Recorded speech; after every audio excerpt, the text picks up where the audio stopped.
Picture a German shepherd, pure-hearted, brimming with trust, suddenly plunged into a world of icy loneliness by the very person he adored. This is Ryder's journey. Beginning the day, hope blossomed as he left the shelter for a new home. But beneath gentle smiles and a welcoming embrace, his new owner hid darkness, a mind warped by secrets, and a reason for adopting Ryder that was anything but kind. What miracle could possibly pierce this cold heart and save him from despair? What unfolded next will forever change the way you see forgiveness, loyalty, and the silent bravery it takes to heal? Where are you as this story unfolds? Share your feelings below, and don't look away, because the ending will stay with you long after the final word. It was the kind of autumn morning you'd find in an old American storybook. Oregon air crisp and clean, the first gold leaves scattering across the dewy grass. Sunlight melted through the haze, finding its way to a modest dog breeder's farm at the edge of a sleepy town. There, tucked inside a sturdy wooden barn, the German Shepherd puppy named Ryder took his very first breaths. Ryder's world began in the soft, steady warmth of his mother, Daisy, a gentle matriarch with eyes the color of wet earth. She nuzzled and cleaned her newborn pups, curling her body protectively around them. And Ryder's earliest memories would always be those tiny moments, the flutter of his siblings' paws as they jostled for a spot at her side, the rhythmic lullaby of Daisy's heartbeat under his ear. But what made Ryder's world truly special was Emma. Emma was 12, brown-eyed, with wild curls and a laugh that rarely visited her lips. For months, she'd lived in the half-shadows of adolescence, tangled in silent sadness, as if some invisible weight pressed on her spirit. The adults called it growing pains, but her mother worried it was more. Then, the day Daisy's litter was born, Emma found herself drawn to the barn each dawn. No alarm clock needed, just a quiet urge to check on the pups, to check on herself. It was Ryder who always crawled over his brothers and sisters to greet her first, tumbling into her lap, warm and clumsy and impossibly alive. Something about the way he pressed his head into her hand made the gray cloud inside her scatter, just a little. Emma began to smile again, genuine, beaming smiles that surprised everyone at the breakfast table. She talked to Ryder about her day, about her worries, about things she couldn't tell anyone else. In the barn, with Ryder, her secrets felt safe. Daisy seemed to sense the bond forming between her pup and the girl. She watched with calm approval as Ryder learned to walk, bark, and chase sunlight on the hay-strewn floor. Emma, for her part, believed Ryder was more than just a puppy. He was a friend, a lifeline. On hard days, she'd curl up beside the pups and whisper, "You saved me, you know." She meant every word. Seasons shifted. The litter grew strong. Each week brought visitors to the farm, families looking for a new companion. Emma dreaded these visits, hugging Ryder just a little tighter, hoping each time that he'd be the one left behind. But the day inevitably came. It was a Saturday. Emma remembered because she woke before sunrise, heart heavy, dread settling in her chest like a stone. The Byrne family had called ahead. A man named Walter and his son would be visiting to meet the pups. Emma brushed Ryder's fur until it gleamed, kissed the tip of his black nose, and pretended not to hear her mother say, "It's time to say goodbye, honey." When Walter Byrne arrived, he was polite, distant, and businesslike. Emma watched silently as he inspected the pups. She tried not to cry as Ryder, loyal as always, scrambled to greet the stranger. Innocent, eager to please, Walter knelt down, patted Ryder's head, and declared, "He's got spirit. This is the one." Emma's throat closed. She felt the room shrink around her. Daisy, as if she knew, let out a low, mournful whine. Emma knelt beside her favorite pup, cradling Ryder's tiny head in both hands. "You're going to be so brave," she whispered, voice breaking. "You're going to make someone happy. I love you, Ryder. Never forget that." Daisy began to bark, deep, desperate, as if pleading with the universe to stop what was happening. Ryder, confused by the sudden tension, licked Emma's cheek, his tail thumping weakly, not understanding that this moment would be the last with his first and truest friend. As Walter gently pried Ryder from Emma's arms, the world seemed to tilt. Emma held on a second longer, squeezing him to her chest, her tears soaking into his fur. "Don't be afraid," she breathed, voice trembling. "Remember me. Remember this." The barn door opened, and the cold air rushed in. Ryder was lifted into Walter's truck, nestled into a blanket that smelled nothing like home.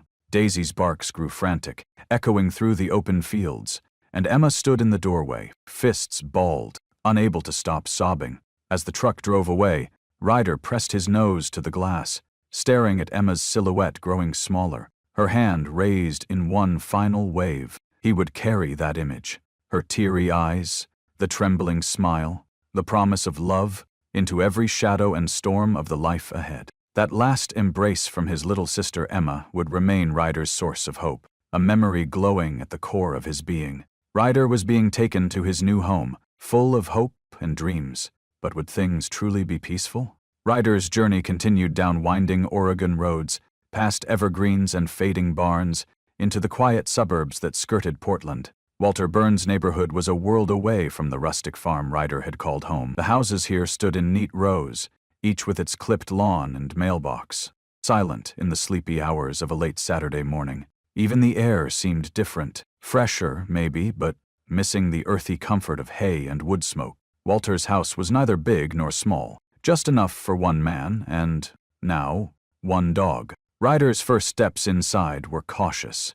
His nails clicked nervously on the polished hardwood as Walter set him down in the entryway. But soon, curiosity nudged aside fear. Ryder sniffed the new world around him, the subtle spice of fresh coffee, the faint trace of motor oil on Walter's boots, the sterile tang of store-bought dog food waiting in a shiny bowl by the kitchen counter. Walter knelt beside him, his hands surprisingly gentle for someone with such weathered knuckles.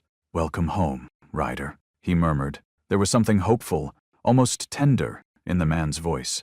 For Ryder, the invitation was enough. He wagged his tail, climbed onto Walter's knee, and pressed his nose against a palm calloused by years of building houses, bridges, things meant to last. The first few days unfolded like a dream. Ryder's world was filled with new adventures.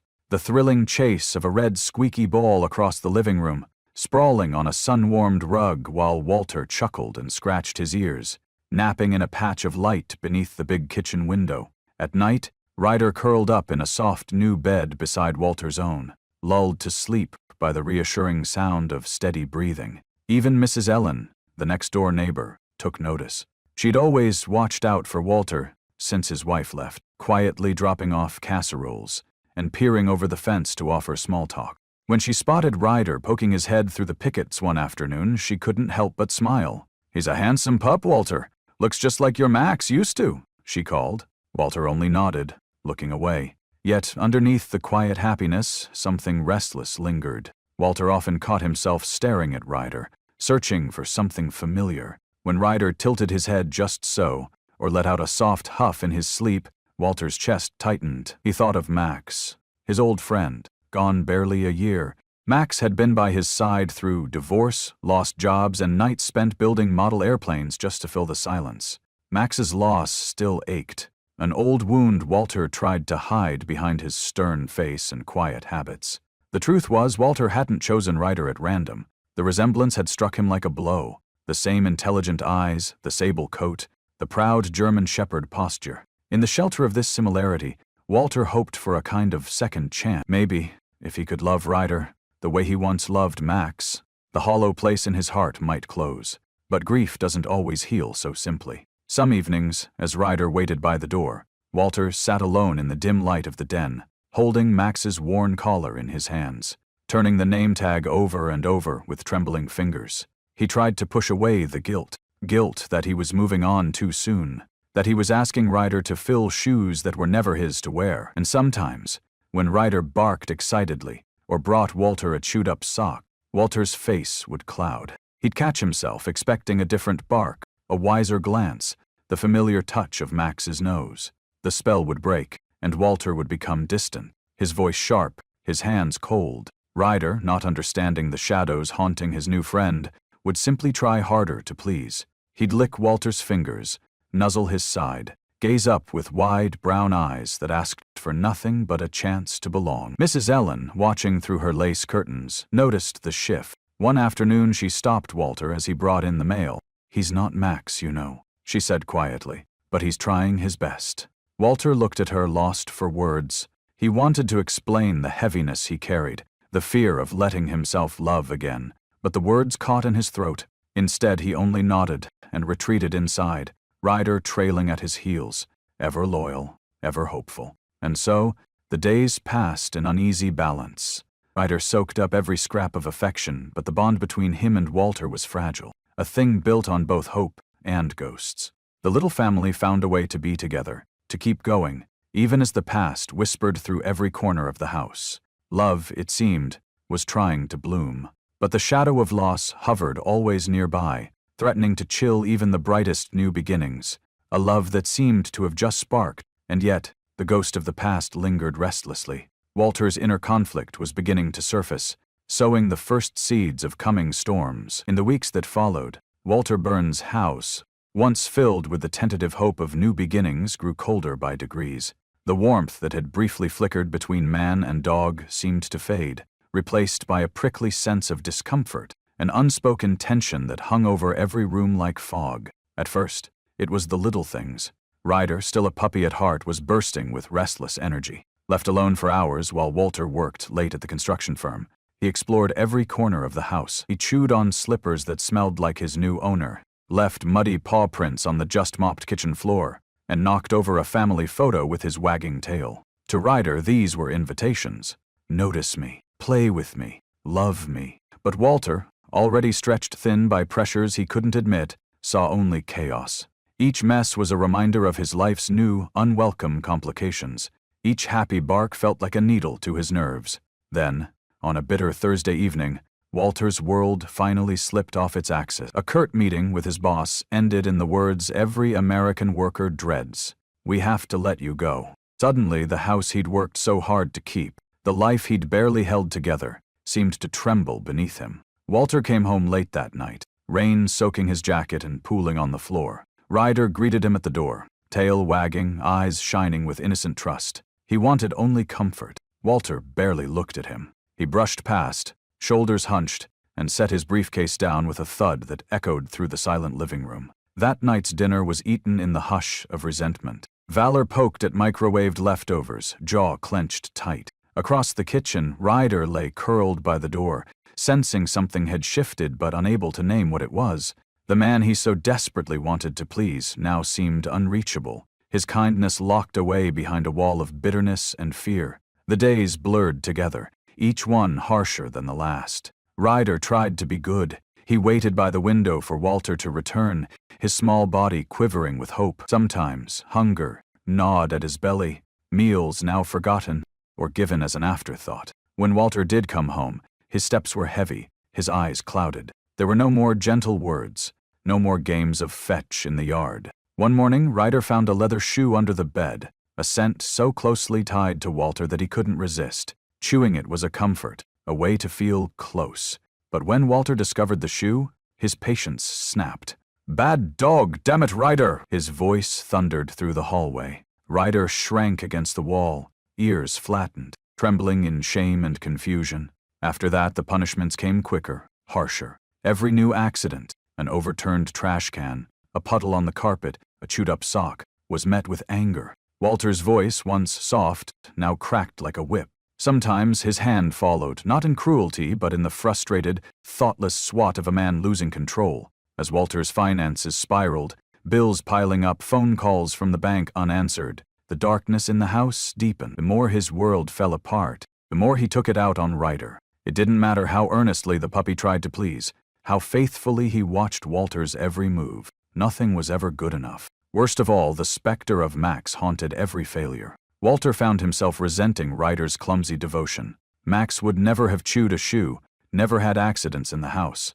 Max had understood his moods, seemed to know when to give space, when to offer comfort. In Ryder's eager eyes, Walter saw only a poor imitation, a shadow of a friend who could never return. And so the cycle fed itself, grief morphing into frustration, frustration breeding guilt, guilt exploding into anger, then shame, and the cold, silent aftermath. By now, Ryder rarely dared to approach. He kept to the edges of rooms, always watching for signs of Walter's mood. Gone were the days of sprawling in sunny patches, of curling up beside the couch. He slept on the cold floor, sometimes hungry, always lonely, dreaming of the barn and Emma's gentle hands.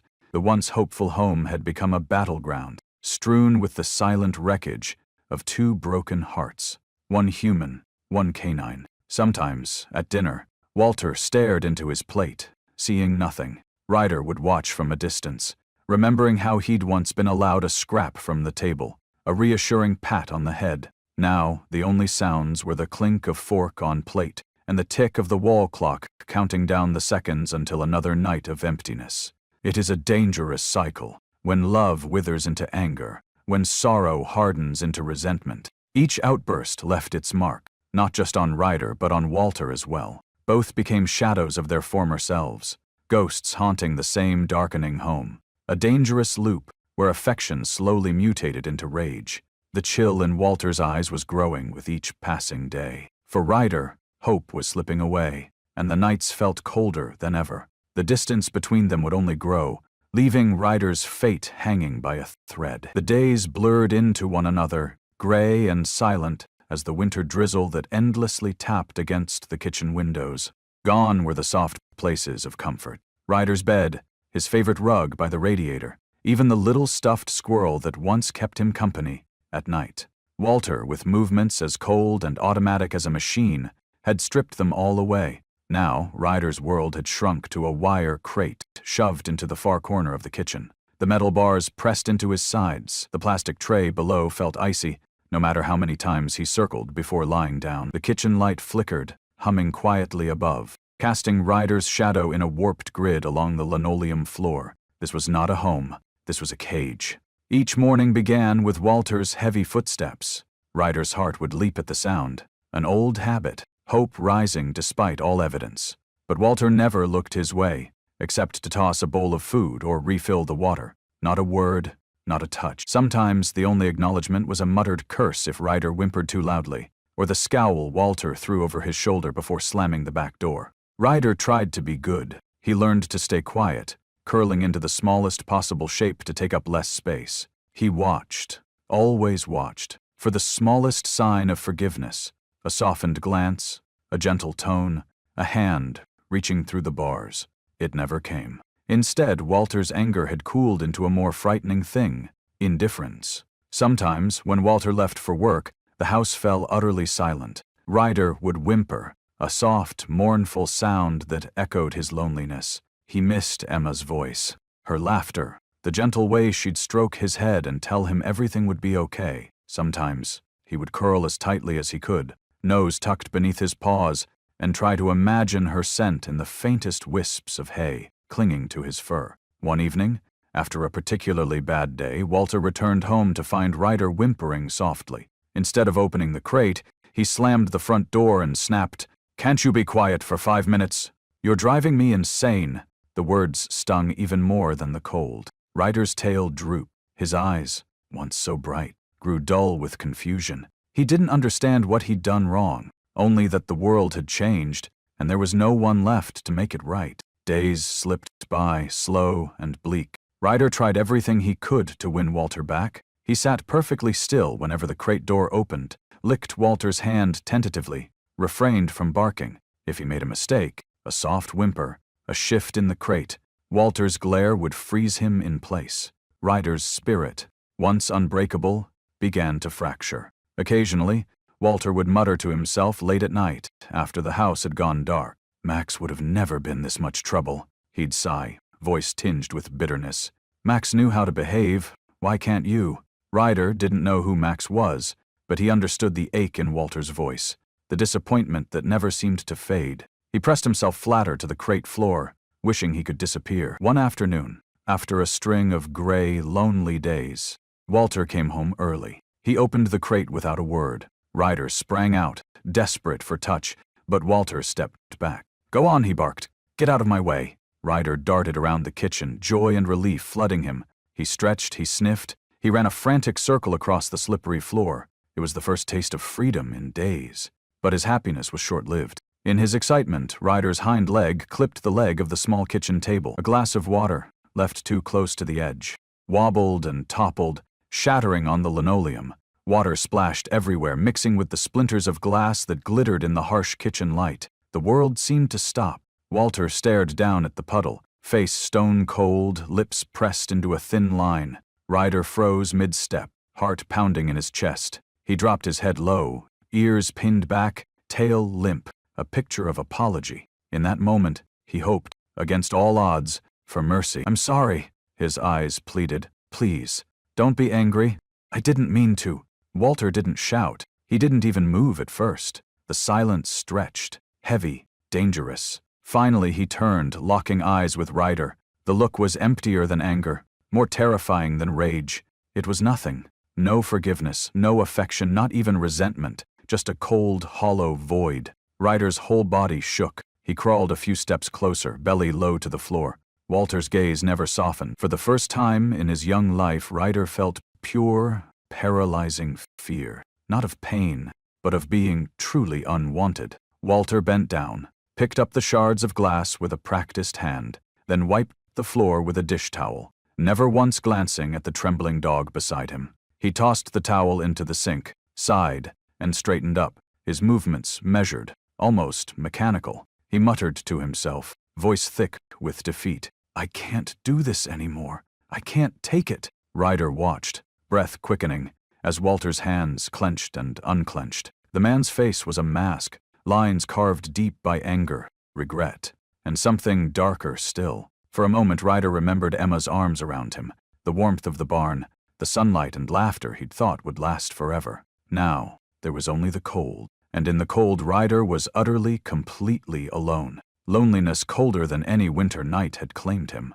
But in that icy kitchen, something inside Walter finally snapped, his anger reaching a point of no return. Driven by rage and despair, Walter's next decision would change Ryder's fate forever. The kitchen was silent, save for Walter's heavy breathing and the low, insistent hum of the old white freezer in the corner. Ryder, still shivering from fear and confusion, watched his owner with wide, pleading eyes. He wanted so desperately to be forgiven, to be loved, to go back, just for a moment, to when things were gentle. But Walter was beyond reason.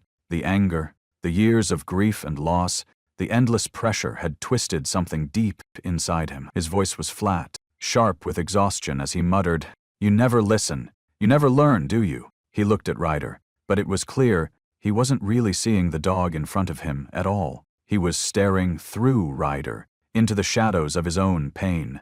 Walter stooped, his hand rough and unyielding as he grabbed Ryder by the scruff. Ryder whimpered, paws scrambling for traction on the linoleum, heart thundering in his small chest. "No more messes.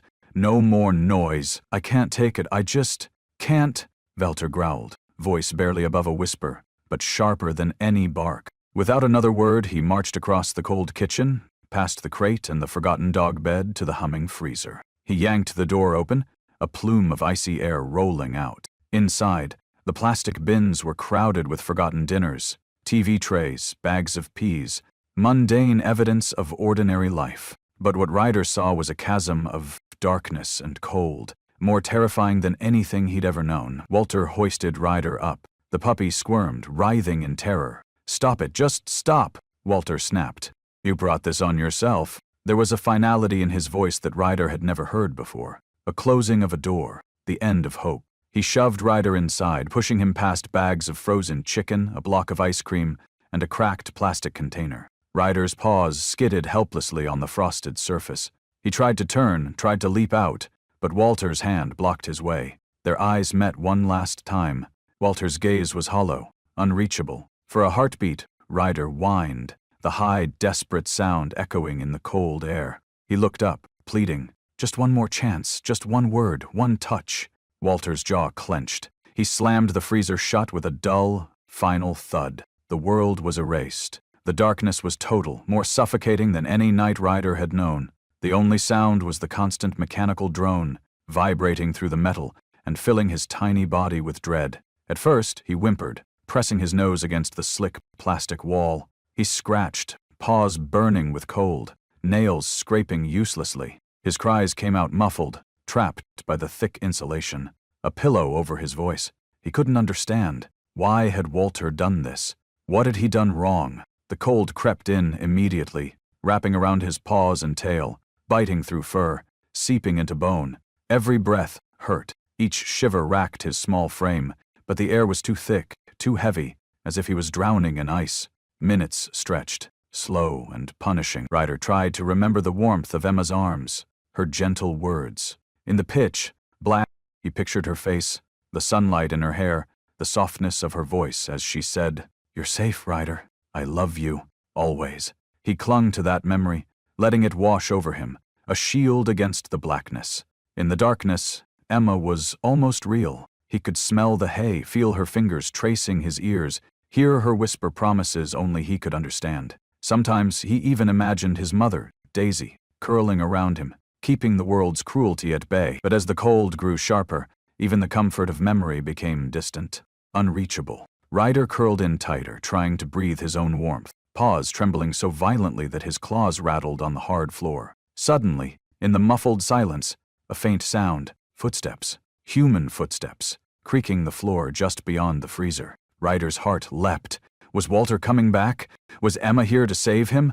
The footsteps drew closer, then faded away, replaced by the same humming silence. Whoever it was, they'd never know the horror hidden behind the freezer door. Inside, Ryder's breath grew shorter, each inhaling a battle. The world narrowed to one aching thought. Please, someone, help me. Outside, Walter paced the kitchen, hands shaking, heart pounding with something dangerously close to regret. He glanced at the freezer but turned away. "Don't be weak," he whispered to himself, voice trembling. "It's just a dog. It's just a dog." But the line between cruelty and indifference had been crossed, and somewhere in the darkness, Ryder's hope, already battered and bruised, began to flicker, dim, and fade. One set of footsteps had come and gone, but nobody knew Ryder was inside, fighting not just for warmth, but for the smallest reason, to keep going. Time passed, merciless and slow. Each minute was colder than the last. Ryder's shivers weakened,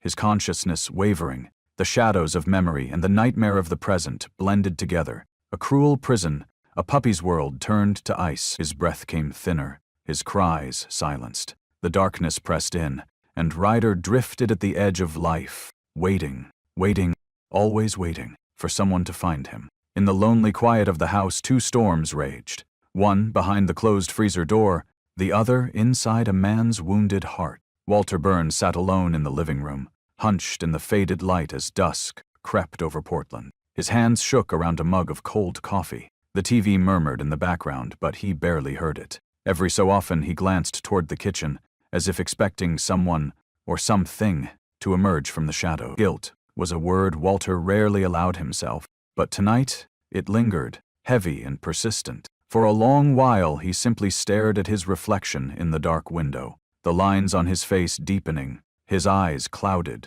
with memory. The image that haunted him most wasn't Ryder, cold, frightened, locked away. It was Max. Good old Max. The dog who had followed him from bachelorhood into marriage, from new fatherhood through the slow unraveling of his family. Max, whose fur was streaked with gray, whose eyes were always full of patient understanding. He remembered the way Max used to rest his head on Walter's knee after a long day, the gentle way he'd nudge Walter's hand for a scratch behind the ear, the way he'd seemed to smile in the glow of the backyard porch light. Even during the bitter years, when Walter's wife finally left and Finn grew silent, Max stayed, the only constant, the only one Walter trusted never to judge or abandon him. But memory was a double-edged sword. The night it happened was always there, lurking in the back of his mind. Max, always eager, always loyal, had slipped through an open gate as Walter was loading the car for a trip. Distracted, impatient, Walter hadn't noticed until it was too late. There'd been a squeal of brakes, a flash of fur on blacktop, a scream that still woke Walter some nights, sweat-soaked and gasping. "I'm sorry," Walter whispered now, voice raw. "I should have been there. I should have kept you safe, Max." He squeezed his eyes shut, jaw tight with shame. Since that day, Walter had built walls around his heart, in his home, even his own son. He didn't dare let anyone or anything too close. It hurt too much. It was easier to keep people out than to risk loving and losing again. In that numb place, Ryder was never really seen for who he was. To Walter, he was a shadow of Max, a reminder of what he'd lost, and a canvas for all the anger and regret he couldn't express. Every clumsy mistake Ryder made felt like an affront, a wound reopened. If only the puppy could be as smart, as gentle, as perfect as Max.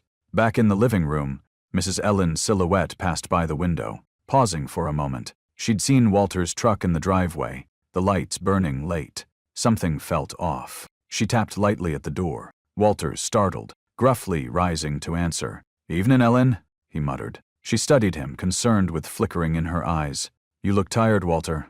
Everything all right?" He shrugged. "Just work. Stress? You know how it is." She glanced over his shoulder. "And Ryder? Haven't seen him out lately." Walter's expression hardened. "He's fine. Just needed to learn some boundaries. He'll be all right." Mrs. Ellen hesitated. "You know, they're just dogs.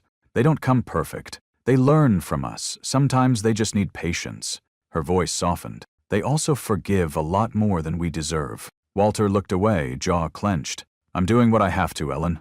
That's all." With a curt nod, he shut the door. Left alone again, Walter sat heavily on the edge of the sofa. He tried to bury his emotions in the drone of the TV, but memories swirled. Max in the yard, Ryder's confused eyes, the sickening sound of a closing freezer door. He'd convinced himself that this was discipline, that if Ryder learned to behave, maybe, just maybe, he could fill the void Max left behind. Maybe it would hurt less.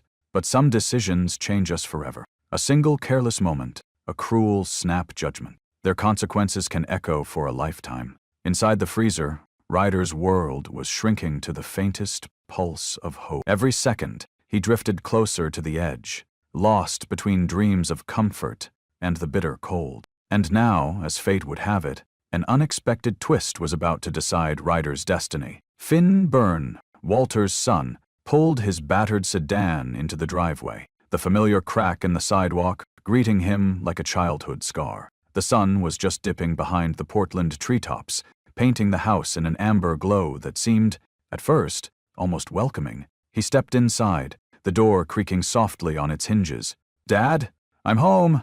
His voice rang out, hopeful, a little forced. The air smelled faintly of reheated takeout and stale coffee. Walter looked up from the living room couch, remote in hand, eyes shadowed by exhaustion. "Hey, Finn, didn't expect you back this weekend?" His voice was guarded, measured, like a man trying to hide a spill that couldn't be wiped away. Finn dropped his duffel bag by the door, scanning the room as memories surfaced. The couch, with the worn armrest where he and his dad used to watch football. The kitchen counter, cluttered with unopened mail. The absence of paw prints on the tile. A pang of concern nudged him.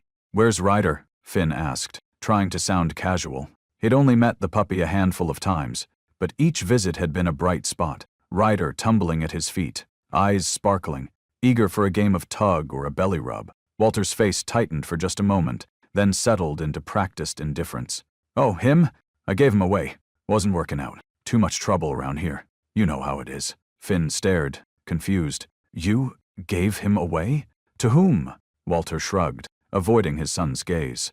"A guy from work said he wanted a dog. Ryder'll be fine. He'll adjust." He turned his attention back to the TV, the blue light flickering across his unreadable face. Finn felt the distance between them widen, a canyon carved by years of silences, harsh words, the weight of unspoken grief. "Dad, you said Ryder was helping you. You said he made the house feel alive again." He tried to keep the hurt from his voice, but the words came out thin, almost pleading. Walter bristled. "Don't start, Finn. I've got enough on my plate. You want something to eat?" His tone was final, the conversation dismissed. But Finn couldn't let it go. He remembered how Ryder would wiggle with excitement whenever he visited, the warmth in the little dog's eyes, the way he'd follow Finn from room to room, searching for scraps of affection that seemed so rare in this house. Finn thought of those weekends, the laughter, the simple comfort of throwing a ball in the backyard. Ryder's eager bark as he leapt into Finn's arms. A nagging sense of wrongness itched at the back of Finn's mind. He scanned the room again, eyes landing on the empty dog bed in the corner, the untouched food bowl on the kitchen floor. Something was off. He tried again, voice gentler. "Dad, are you sure he's okay? Ryder's not just a thing to give away when it gets hard." Walter's jaw clenched, irritation flashing in his eyes. "I said drop it, Finn." A heavy silence settled between them, brittle as glass. After a while, Finn excused himself and carried his laundry to the garage, heart pounding with unease. He replayed his father's words, searching for cracks. The way Walter wouldn't meet his eyes, the abruptness, the empty ache of loss in a house that already held too many ghosts. I should at least check, Finn murmured to himself, a thread of dread tightening in his chest. He set the laundry basket aside and wandered into the kitchen, glancing around. The hum of the freezer caught his attention, a constant, low vibration that seemed somehow out of place in the silence.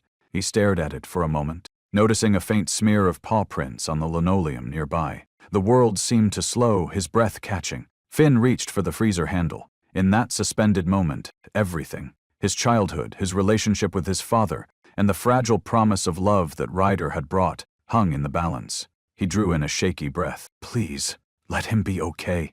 He pulled the handle. Finn was about to discover a truth that would shatter everything he thought he knew about his father, about family, about the thin, wavering line between cruelty and care. Finn decided to walk into the kitchen, never suspecting he was moments from uncovering a devastating secret. Would the freezer door open onto tragedy, or a miracle? A rush of frigid air hit his face, stinging his skin. For an instant his mind refused to process what he saw. A small, motionless bundle of fur shoved behind a plastic bag of ice and a box of forgotten fish sticks. But then reality crashed in. Ryder. God, no, no! Finn's scream echoed through the empty house. He dropped to his knees, frantically clearing frozen packages aside. Ryder's body was curled tight, rimed with frost, his fur stiff with ice. For a terrible second, Finn feared he was too late. But as he reached out with shaking hands, his fingers brushed the puppy's ear and felt it. A faint tremor, barely there. Ryder's ear twitched, a desperate, weak signal of life. His breath came in shallow, ragged gasps. The smallest hope flickered. Hang on, buddy. Please, hang on. Finn's voice broke as he scooped Ryder from the freezer, wrapping him in his own flannel shirt. The puppy's body was terrifyingly cold, far too light. Finn pressed him to his chest, trying to share what little warmth he had. At that moment, Walter appeared in the kitchen doorway. He stood, silent, unmoved, eyes hollow, as if all light had gone out. "What the hell are you doing?" he muttered, voice flat, emotionless. Finn spun on him, outrage and terror mingling. "What did you do?" he demanded, voice cracking with disbelief and fury. "Dad, what did you do to him?" Walter didn't answer. He simply turned away, retreating to the living room, sinking into his old chair like a man vanishing into himself. There was no time to waste. Finn gathered Ryder tighter, one hand supporting the puppy's neck, the other fumbling for his car keys. "Stay with me, Ryder. Please, just stay with me. You're not leaving me, do you hear?"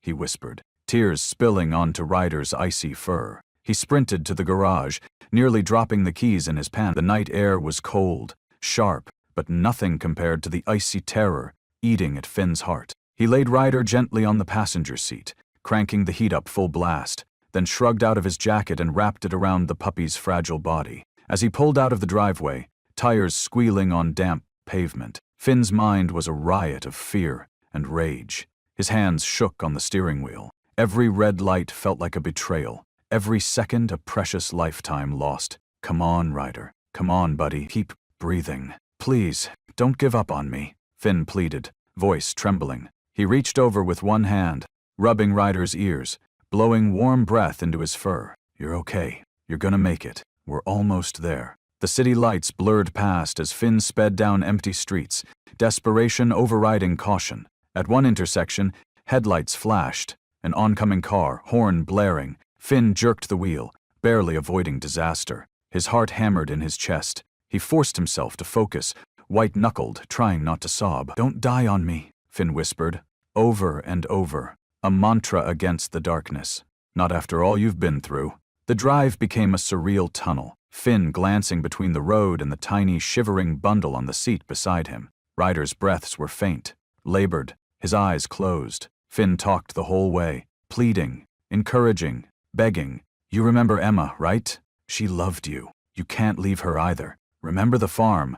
Remember the sun. Stay with me, Ryder. Stay." Another red light. Finn didn't stop. He prayed the sirens wouldn't catch him, that no cop would pull him over now. He pressed harder on the gas, swallowing his fear, hoping the universe would grant him just a little more time. At one point, Ryder let out a low, weak whimper, a sound so soft Finn almost missed it. "That's it, buddy.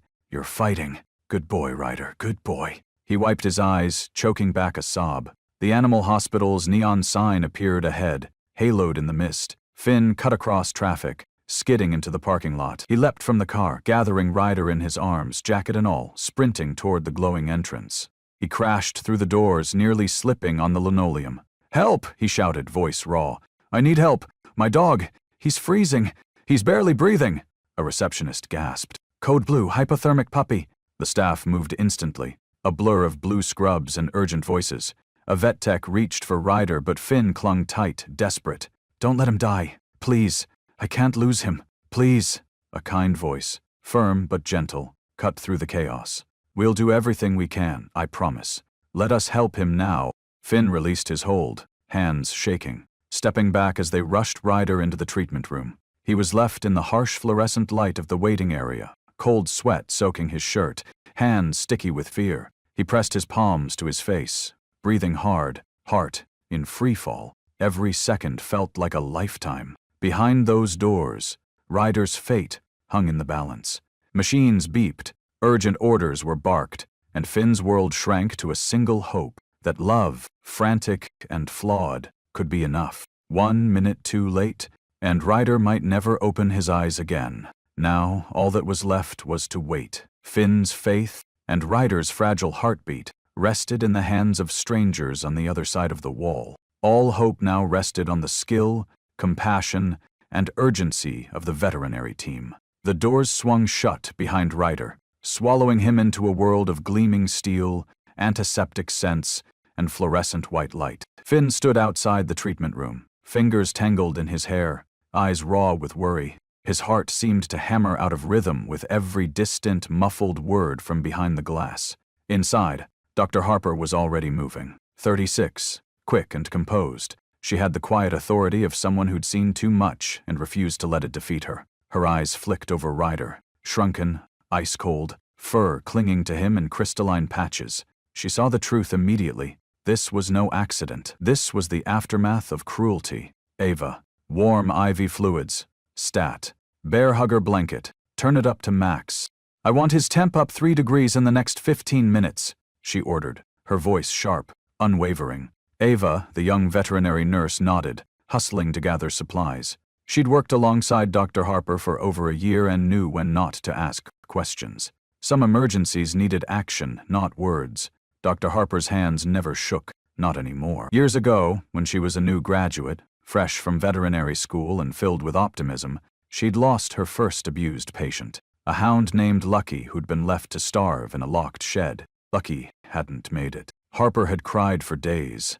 The memory never left her. It lived at the back of her mind, a ghostly reminder that not all stories have happy endings, and sometimes the world expects you to carry on regardless. She pressed the stethoscope to Ryder's tiny chest, listening for a heartbeat, faint, thready, still there. She pushed back memories of Lucky, of other animals who hadn't made it. The kitten with broken legs, the spaniel rescued too late. "Not this one," she whispered under her breath, barely audible. "Not tonight." They worked quickly, wrapping Ryder in the inflated thermal blanket, inserting an IV catheter into his leg with expert precision. The warm saline flowed, little by little, fighting back the cold that had claimed so much of him. Harper massaged Ryder's paws, willing circulation to return, murmuring softly, "Come on, sweetheart. Stay with me. You're safe now. You're so brave." Ava monitored vital signs, reading off numbers as they shifted. "Temp's coming up, Dr. Harper.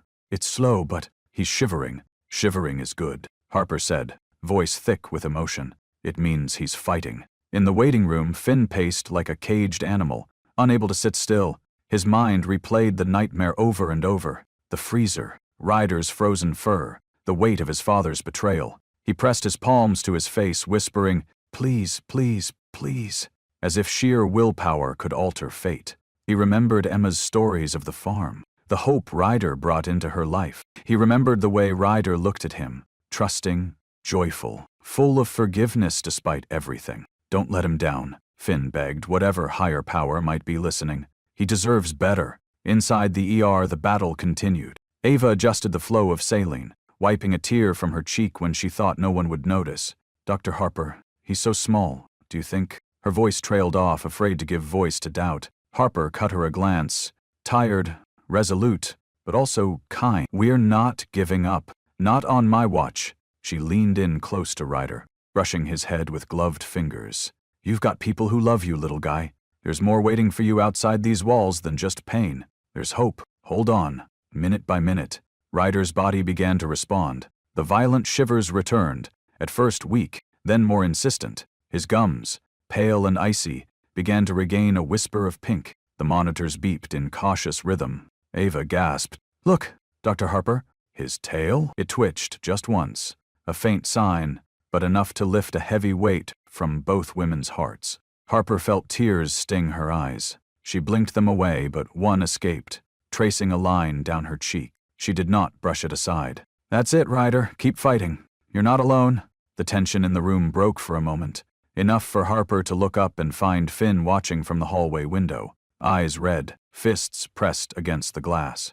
She gave a small nod, wordless but meaningful. "We're not finished yet." After nearly an hour, Harper finally stepped outside, her blue gown rumpled, her hair pulled back in a messy ponytail. Finn rushed to meet her, barely able to breathe. Did he make it?" Finn's voice was barely a whisper. Dr. Harper put a steady hand on his shoulder. "He's not out of the woods. His heart's beating, his temperature's coming up. He's shivering. He wants to live, but he's weak. The next few hours are critical." Finn's shoulders shook. He wiped his eyes with the back of his hand, voice cracking. "Thank you.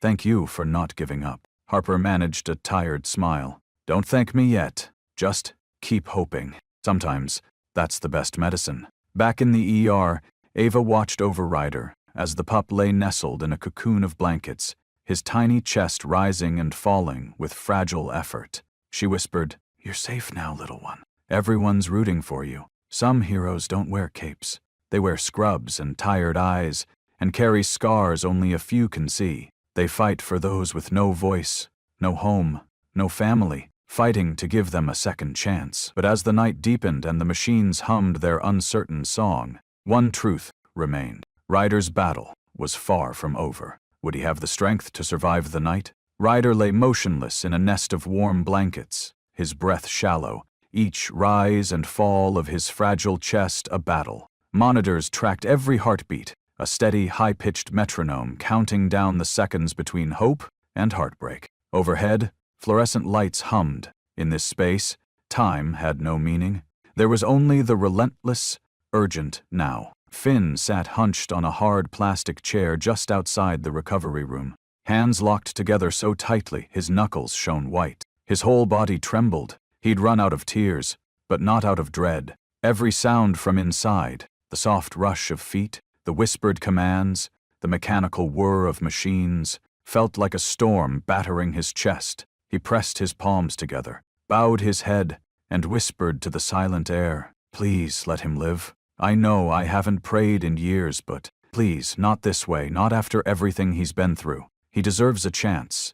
The words stuck in his throat, raw and desperate. On the other side of the glass, Dr. Harper hovered over Ryder, her face etched with exhaustion and determination. Ava moved quickly, checking IV lines, monitoring the numbers as they ticked slowly upward. The tiniest signs became victories.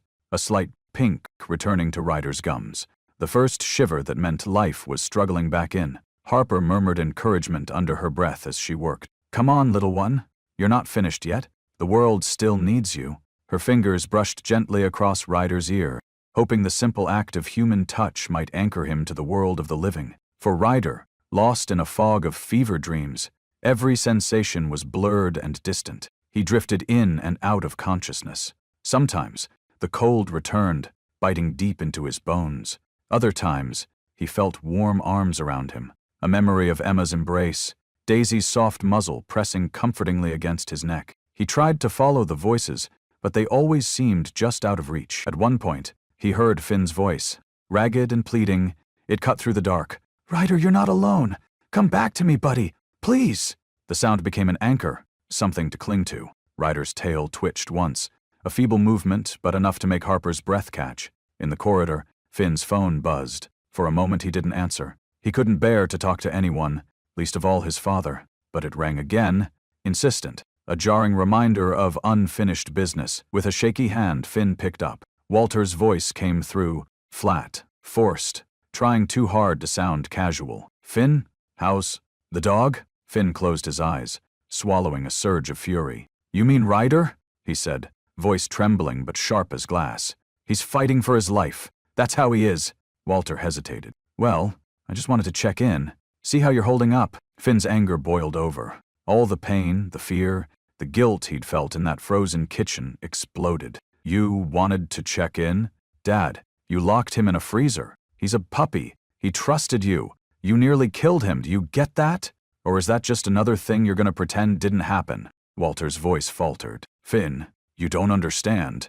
"No, Dad, I don't understand." Finn's voice rose, drawing glances from a nurse down the hall. "You lied to me. You lied about everything. And now he's in there fighting for his life because of you.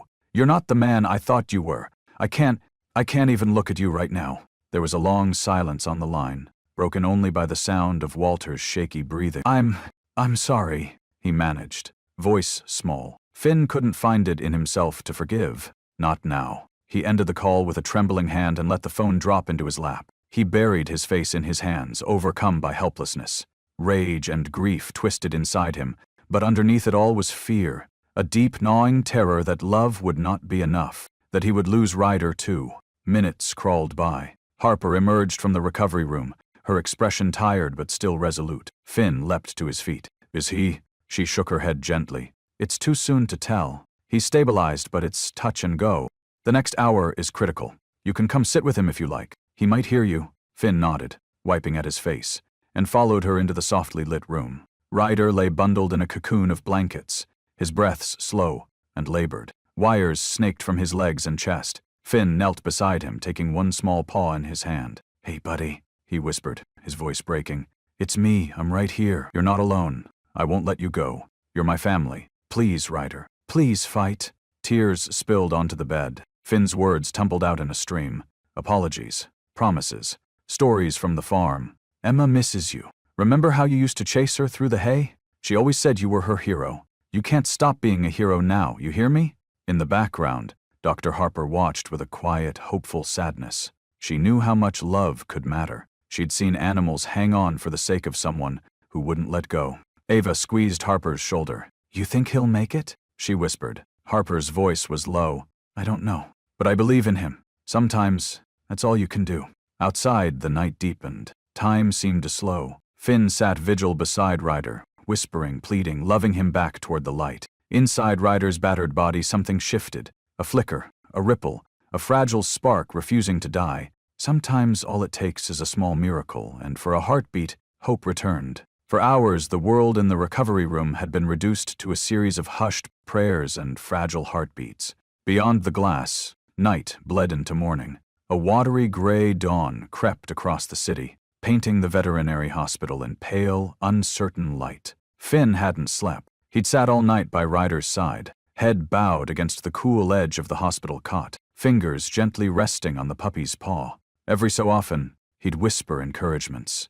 Stories about the old farm, Emma's laughter, the sunlit fields. They would run together, if Ryder could only hold on. The steady pulse of the monitors was both a comfort and a torment. Each blip a reminder that life, right now, was a negotiation. Dr. Harper checked in often, her own face drawn but steadfast. She watched the boy and the dog with the same anxious hope she reserved for her most difficult cases. In the early hours, she'd sat with Finn for a moment, hand resting softly on his shoulder. "You're doing good, Finn. Sometimes, all an animal needs is to know someone's there, fighting with them. Don't underestimate what you're giving him just by being here," she'd said, her voice gentle, almost maternal. Now, as the first rays of sun splintered through the blinds, Ryder began to stir. His ears twitched first, catching the sound of Finn's voice. Then, with painstaking slowness, his head moved, nose questing for the scent that meant safety. Finn felt the motion before he saw it. He looked up, eyes red from weeping and lack of sleep. "Ryder?" he whispered, hardly daring to believe. The puppy's eyes opened, clouded with exhaustion but unmistakably alive. There was a moment, a heartbeat, when all time seemed to collapse, leaving only this, the small, tentative flicker of a tail. Barely more than a quiver, but a movement all the same. Finn gasped, a sound so full of relief it was almost a sob. "Dr. Harper! He's awake! He's wagging his tail!" Dr. Harper entered at once, her exhaustion forgotten. She dropped to her knees beside the recovery bed, one hand reaching out to gently touch Ryder's head. "Well, hello there, brave boy," she murmured, her voice thick with emotion. "We missed you." Ryder looked up at Finn, and with all the strength he could muster, gave another tiny wag. It was weak, but in that moment it was everything. A flag of survival, a promise made from the edge of the abyss. Finn broke. All the fear, the rage, the guilt and exhaustion finally overflowed. He began to cry openly, pressing his forehead gently to Ryder's. "You did it, buddy. You did it. You came back to me. I love you, Ryder. I love you so much." Dr. Harper blinked away tears of her own. She let the moment linger, then spoke softly, almost as if confessing a secret to the early morning light. "You know, Finn, I've been a vet for a long time. There have been so many times. Too many. When the animals brought to me had suffered so much for so long, by the time they reached my table, it was already too late. I lost more than I could save in those days. It nearly broke me." She looked away, voice trembling with memories she couldn't fully voice. "There was a little hound dog once, brought in after weeks of starvation. We tried everything, but he just didn't have any fight left. After that I almost quit. I thought maybe I wasn't cut out for this kind of work. Maybe I just didn't have enough strength." Finn reached out, resting his hand on her arm. "But you didn't quit." "No," Harper smiled sadly. "No, I didn't. Because I realized that every animal I lost, every one I couldn't save, made me fight even harder for the next one. They all deserve a second chance." "Ryder," she paused, looking down at the puppy who had now closed his eyes again, sighing into Finn's hand. "Ryder is proof of why I do what I do, why we have to keep fighting." A gentle silence fell. Finn stroked Ryder's head, voice barely a whisper. "He's strong. He's a survivor. I don't ever want him to feel alone again." Harper nodded. "He's going to need time. He'll carry this trauma for a long while. The scars inside, sometimes those are the hardest to heal. But with enough love and enough patience, dogs can teach us a lot about forgiveness and about hope." Finn's jaw set, a new resolve kindling in his eyes. "He's not going back to that house. I don't care what it takes. I won't let him get hurt again." Dr. Harper squeezed his hand, offering a rare, genuine smile. "I'll stand with you. Whatever you need, Finn, for Ryder." Sunlight brightened in the window, bathing the small hospital room in golden warmth. The world outside was beginning again, and so too was Ryder's life. Reborn with every beat of his tired but indomitable heart, Ryder had survived, but the road ahead, for both body and soul, would be long and full of challenges. Finn's decision was made. Ryder would never return to the place where the cold was more than just ice. Sunlight warmed the concrete courtyard outside the veterinary hospital, painting the new day in hopeful hues. Yet inside, the air pulsed with a different energy, a sense that something important, something irreversible, was about to happen. Finn paced just beyond Ryder's recovery room, cell phone clutched tight in one trembling hand. The events of the past 24 hours replayed relentlessly in his mind. The freezer, the ambulance drive through darkness, the vigil by Ryder's bedside. Each memory carved fresh wounds, but also hardened something in him, a core of resolve that could no longer be ignored. He stared out at the small patch of green lawn where a few early morning dog walkers strolled by, unaware of the life and death battle that had unfolded only feet away. Finn pressed call on his phone, breath unsteady. The screen flashed. "Sheriff Barnes."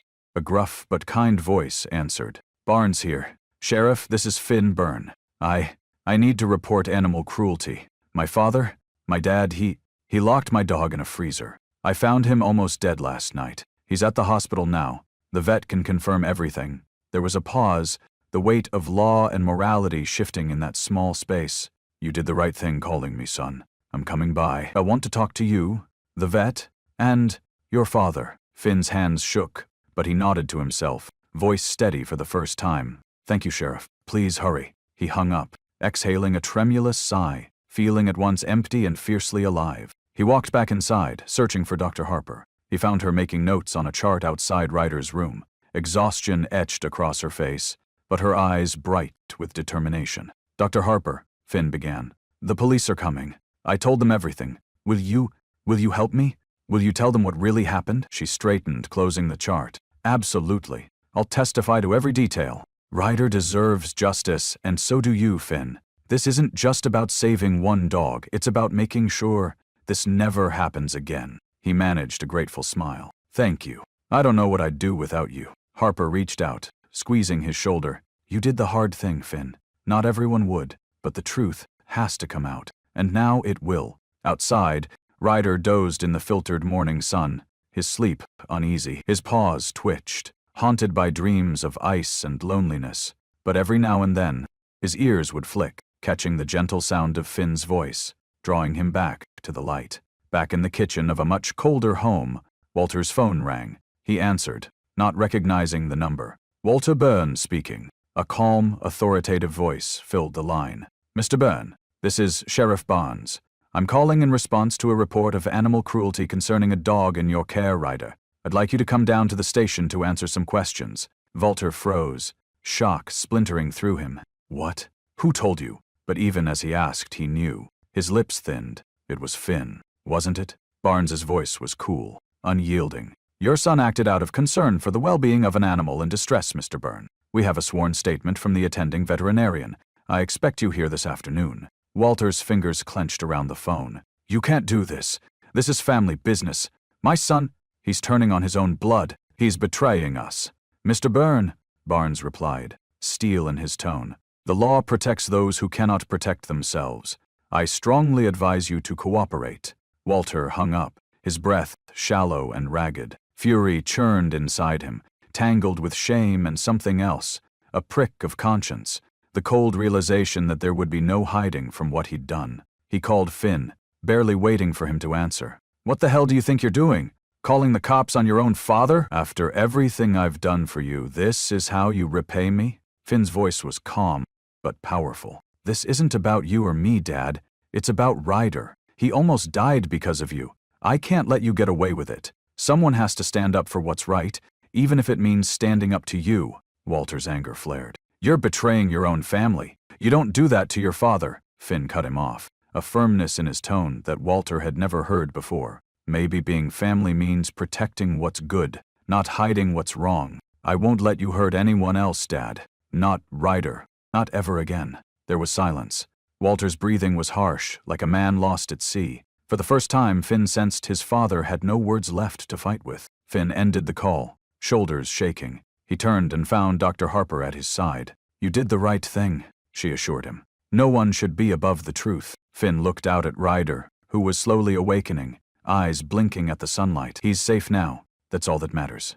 Outside, the first police cruiser pulled into the hospital lot, a symbol that justice, slow but inevitable, had finally arrived. Finn's heart pounded with a strange mix of relief and sadness. He knew nothing would erase Ryder's scars, or his own, but for the first time in his life, he'd chosen what was right over what was easy. The truth can never be hidden forever. Justice was coming, step by step, into the light. As Ryder began the long process of physical and emotional healing, his journey, and Finn's, were far from over. But for the first time, hope felt stronger than fear. The city was winding down as Finn unlocked the door to his small apartment, the faint hum of distant traffic weaving through the air like an old lullaby. In his arms, Ryder trembled, a fragile bundle swaddled in borrowed blankets, eyes darting at every new sound, every unfamiliar shadow that danced along the hallway. Finn nudged open the door with his shoulder and stepped inside.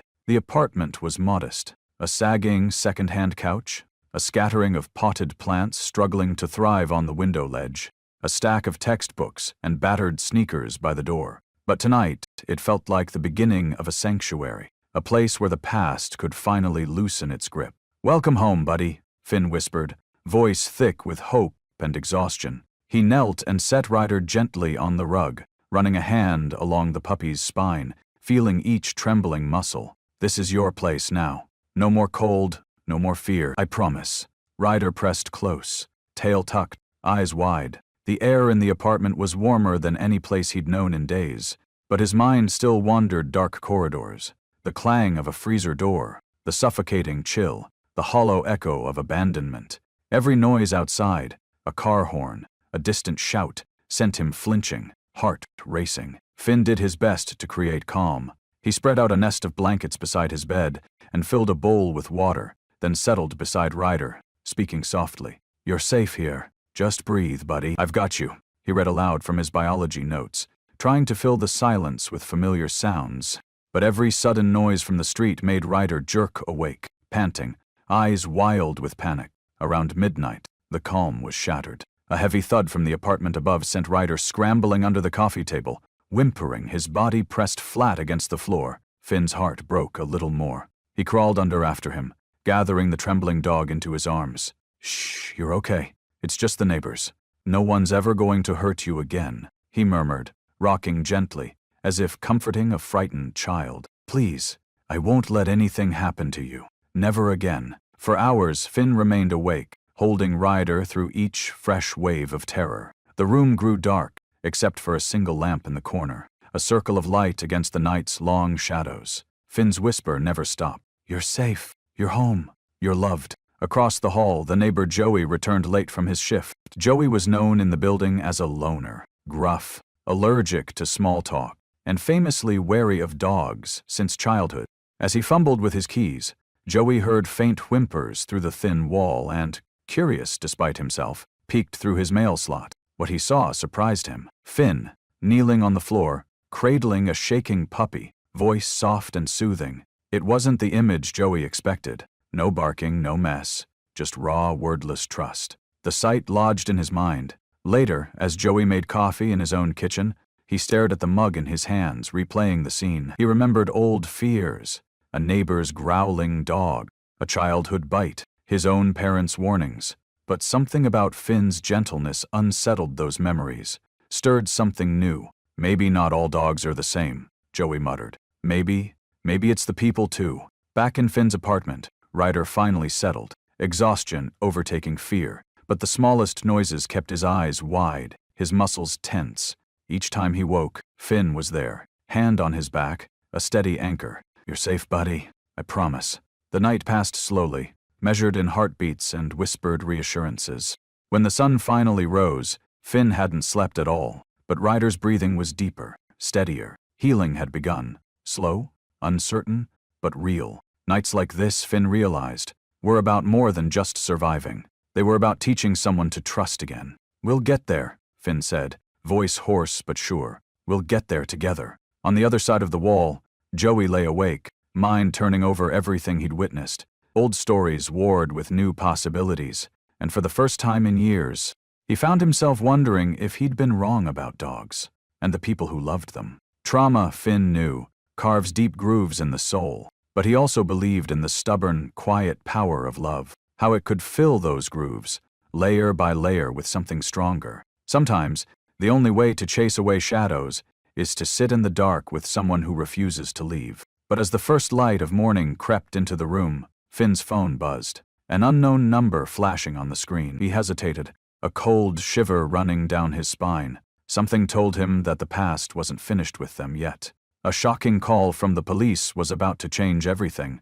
The world didn't stop after a night of terror and healing. As the sun climbed over the rooftops, life outside Finn's apartment pressed on. Delivery trucks rumbled down narrow streets, children chattered as they hurried to school, and neighbors hustled into their daily routines, mostly oblivious to the drama unfolding behind closed doors. But inside, tension hung thick in the air. Finn sat cross-legged on the living room floor, his hand resting gently on Ryder's back. The puppy was sleeping now, still flinching occasionally at sudden noises, but breathing easier than the night before. Finn watched him with a kind of fierce devotion, equal parts protector, brother, and friend. Suddenly, his phone rang again. The display read Sheriff Barnes. Finn's stomach tightened as he answered. "Hello? Finn, it's Sheriff Barnes. We need you to come down to the station this afternoon." Valen looked.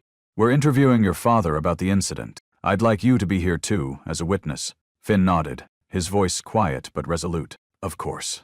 I'll be there." Meanwhile, at the burn house across town, Walter sat hunched at the kitchen table, a mug of coffee cooling in his hands.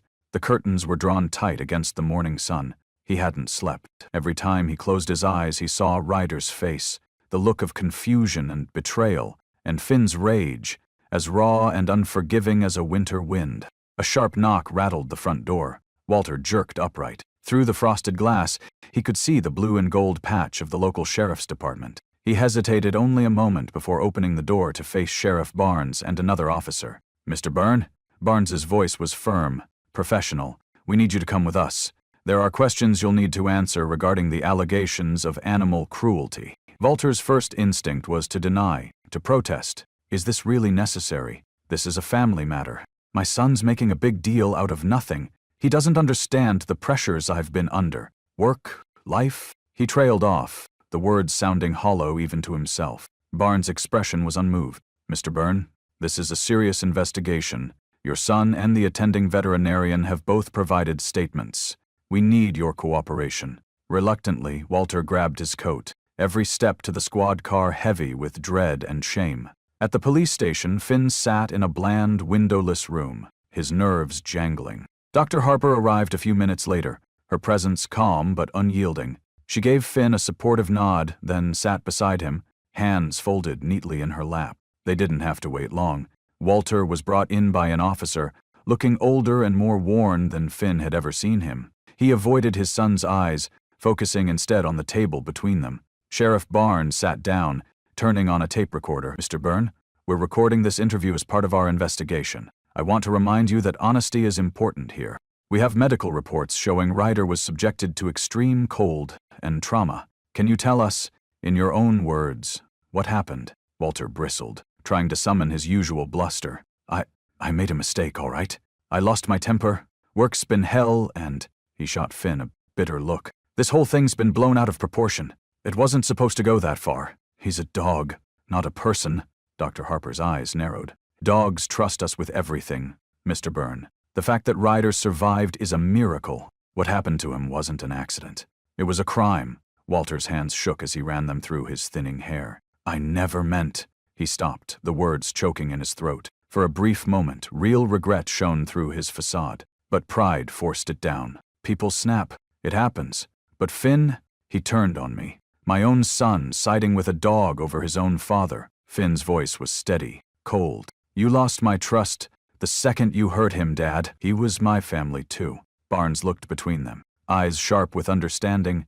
"This isn't about choosing sides, Mr. Byrne. It's about right and wrong. There are consequences for what you did, and the law is clear." For the first time in his life, Walter truly felt alone, caught between the image he'd always projected and the truth that would no longer be denied. The reality of his actions, the pain he'd caused, pressed in on him like a storm. As the interrogation continued, Dr. Harper spoke passionately about animal abuse, recounting what she'd seen and why Ryder's case was both unique and emblematic of a much larger problem. Her testimony was unflinching, her words leaving no room for excuses. Finn told his story too, of finding Ryder, the frantic drive to the vet, the long night spent praying for a life that should never have been put at risk. He spoke not as a vengeful son, but as a witness, and as someone who had finally learned that doing the right thing sometimes means standing alone. Afterward, as the police took Walter's statement, Finn waited in the hallway with Dr. Harper. The silence was heavy, but different, full of hope, not fear. Back at Finn's apartment, Ryder slept on, unaware of the fight happening on his behalf. Every so often his legs twitched in sleep, and Finn wondered what shadows still haunted his dreams.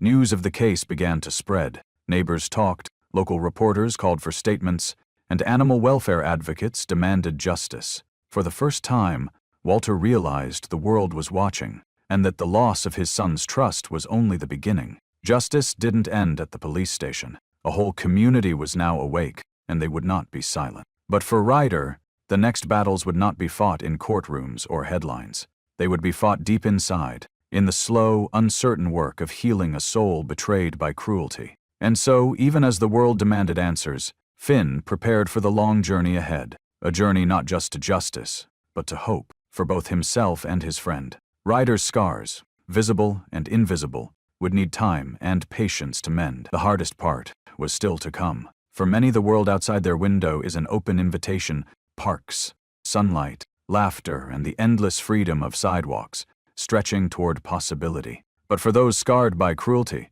every open door can feel like a trap. Ryder's first day in the park would test the limits of his courage, and of Finn's faith in the slow, unseen work of healing. It was a bright Saturday morning.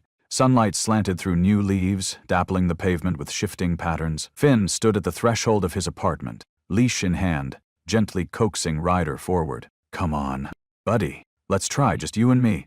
I promise, no one's going to hurt you." Ryder hesitated, paws frozen at the edge of the door. He looked up, searching Finn's eyes for some signal, some guarantee. Finn knelt, offering a smile that was both hopeful and uncertain. "We can just walk down the block, if that's all you want. There's no rush, okay?"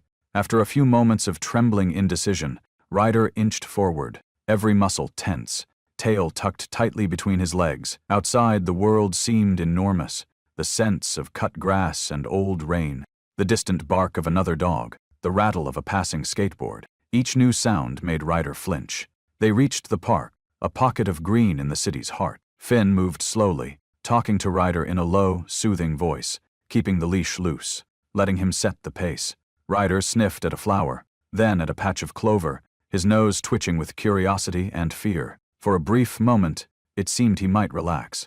But then, from across the street, came the metallic roar of a garbage truck. Hydraulics hissing, engine howling, bins crashing. In an instant, Ryder was no longer in the park. In his mind, he was back in the cold, dark box, the echo of slamming doors thundering all around him. He bolted, yanking the leash, eyes wild with panic. Finn nearly lost his grip. "Ryder, easy, easy!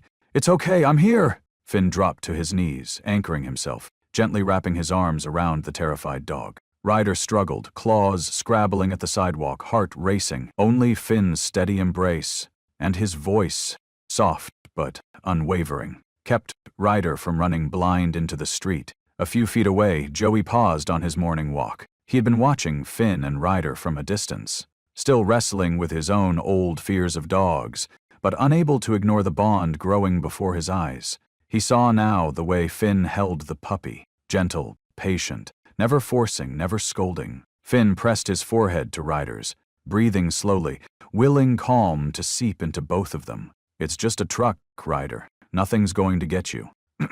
"I'm right here. You're safe. Remember last night? Remember the couch? The warm blanket? That's waiting for you. All you have to do is come home."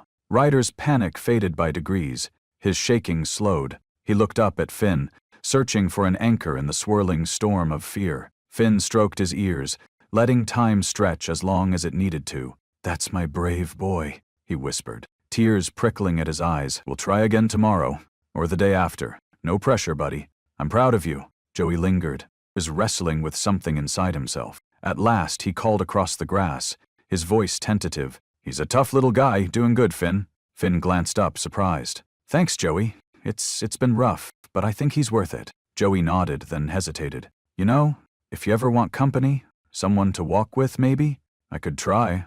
I've never really been a dog person, but, well, Ryder looks like he could use all the friends he can get." Finn smiled. "That would mean a lot, actually. He's teaching me as much as I'm teaching him." Joey approached slowly, giving Ryder plenty of space. He watched as Finn unhooked the leash, letting Ryder lead the way back to the apartment. The puppy's steps were still shaky, but a spark of curiosity showed in his eyes as he glanced back at Joey. Back home, Finn read everything he could find about canine PTSD. He learned about positive reinforcement, slow exposure, safe zones, and how to read the small signals of stress and comfort in a traumatized dog. Every day, he set aside time for gentle games, quiet walks, and moments of simple, shared stillness. Sometimes Ryder would hide at the sound of a door, but each time, Finn would be there, hand outstretched, voice calm and loving. "Trust takes time," Finn would say, both to Ryder and to himself. "But we'll get there, I promise." In those moments, the healing worked both ways. Finn's own scars, his anger, his guilt, his fear of not being enough, softened under the weight of patience and unconditional love. Friendship, he realized, wasn't about never being afraid. It was about facing the fear together and choosing, every day, to keep moving forward. As the weeks passed, the routine became ritual. Morning walks, treats for small victories, comfort after setbacks. Slowly, Ryder's tail started to rise, his eyes to brighten, his trust to bloom like wildflowers after a hard winter. One evening, after a particularly good walk, Joey stopped by with a new squeaky toy and a hesitant smile. Figured he might like this, Joey said, tossing the toy gently. Ryder sniffed at it. Then, in a rare burst of puppy enthusiasm, batted it across the room. Joey laughed, surprised by his own delight. Maybe I've been missing out all these years, he admitted, glancing at Finn. Dogs. Ha, Finn grinned. They have a way of teaching us, even when we're not looking. On the surface, it might have looked simple. A man, his dog, a friend learning to trust again.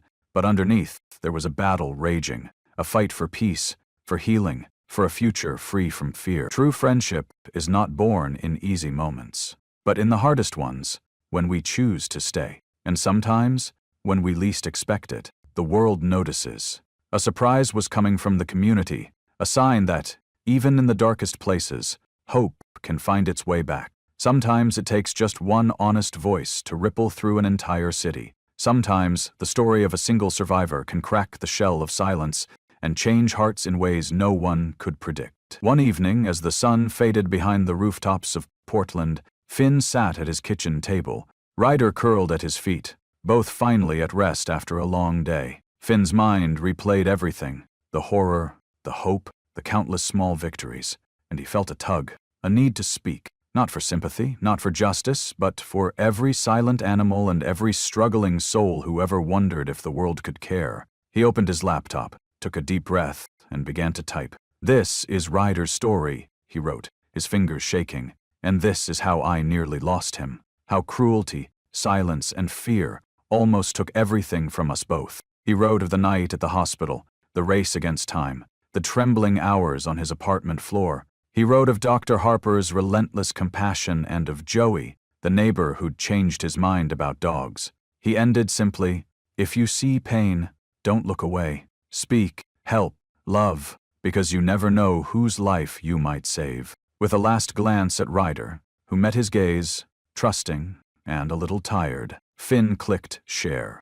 posting to his local Portland community group, then to a handful of animal rescue forums, and finally to his own small circle of friends. He didn't expect much, but by sunrise his phone was chiming with notifications, comments, shares, messages of encouragement and outrage, a tide of voices rising in answer. The post traveled from group to group, from neighbor to stranger, picked up by animal welfare advocates, by local reporters, by people who had never met Finn, but recognized the ache of loss and the power of rescue. Within hours, a local news team reached out, asking for an interview.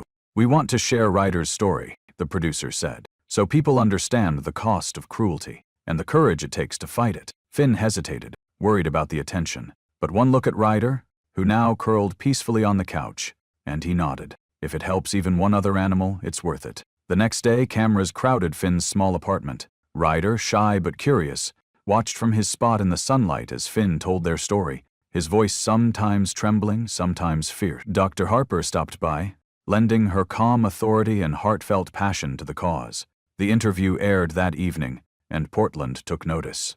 Calls flooded local shelters from people wanting to foster, donate, or volunteer. Messages poured in, some from fellow survivors of abuse, some from parents, teachers, or simply animal lovers, moved to tears.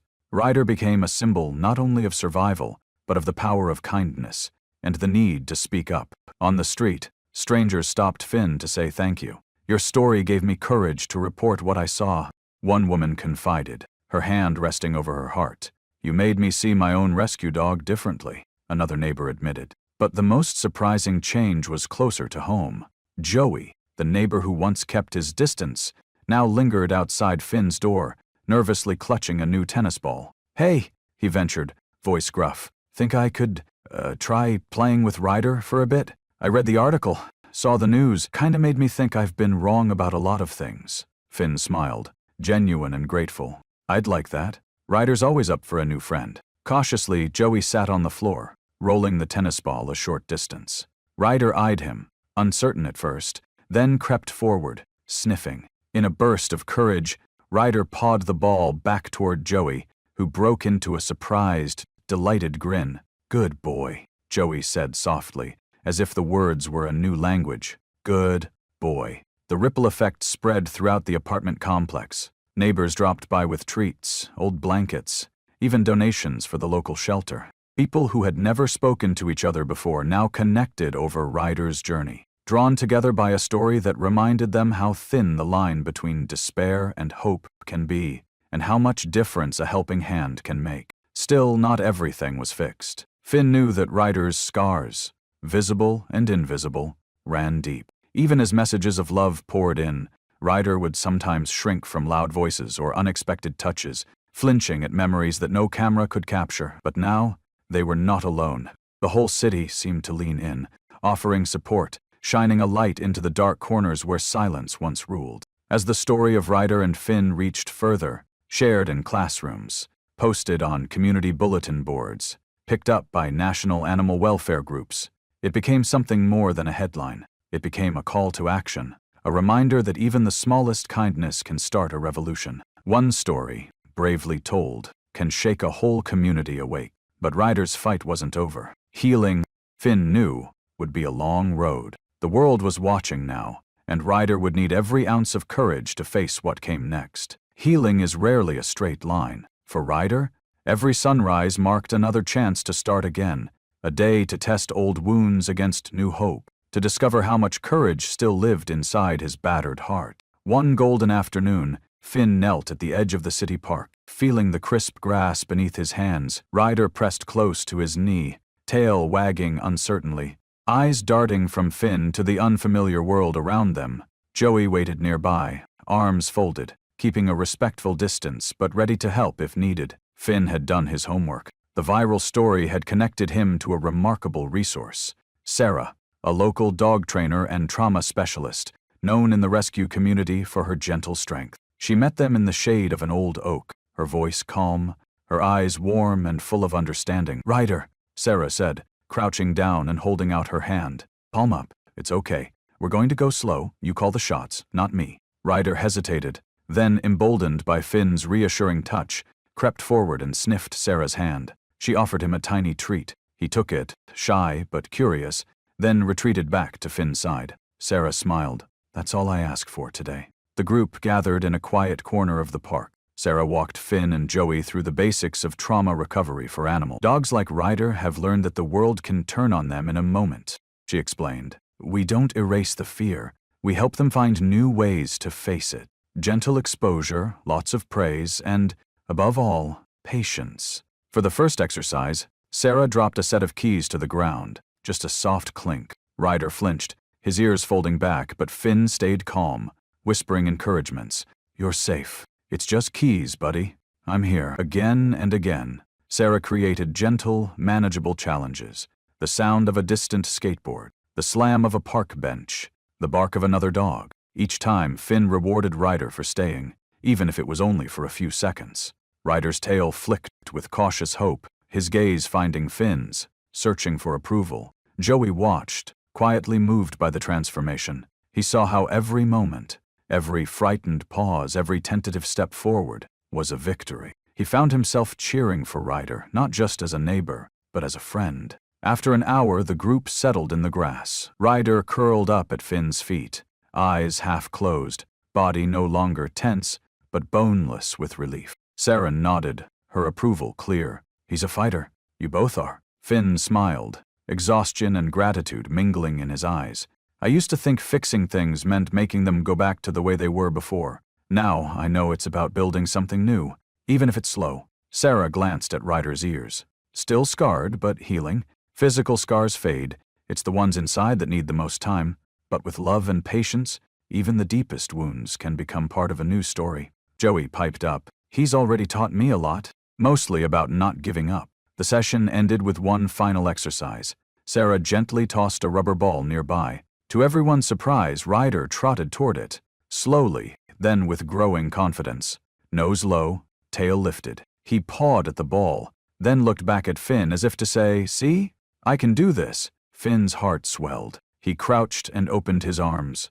Ryder bounded back, pressing his body close, soaking in the pride and love pouring from his human. Finn whispered, "That's my boy. Every day, you're braver." Sarah packed up her gear, her voice gentle but certain. "Remember, he'll have setbacks. Some days will be hard, but the victories, however small, are always worth celebrating. The sun dipped lower as they walked home, Ryder stepping a little lighter than before. Finn held the leash loosely, letting Ryder lead the way. At the apartment, Finn found an envelope tucked under his door. The return address was from the Multnomah County Courthouse. His chest tightened as he tore it open. Inside was a letter, an official notice that the court date for Walter's case had been set. Joey glanced at Finn, noticing the shift in his expression. "Bad news?" Finn shook his head, staring at the letter. "Not bad, just real. It's almost time."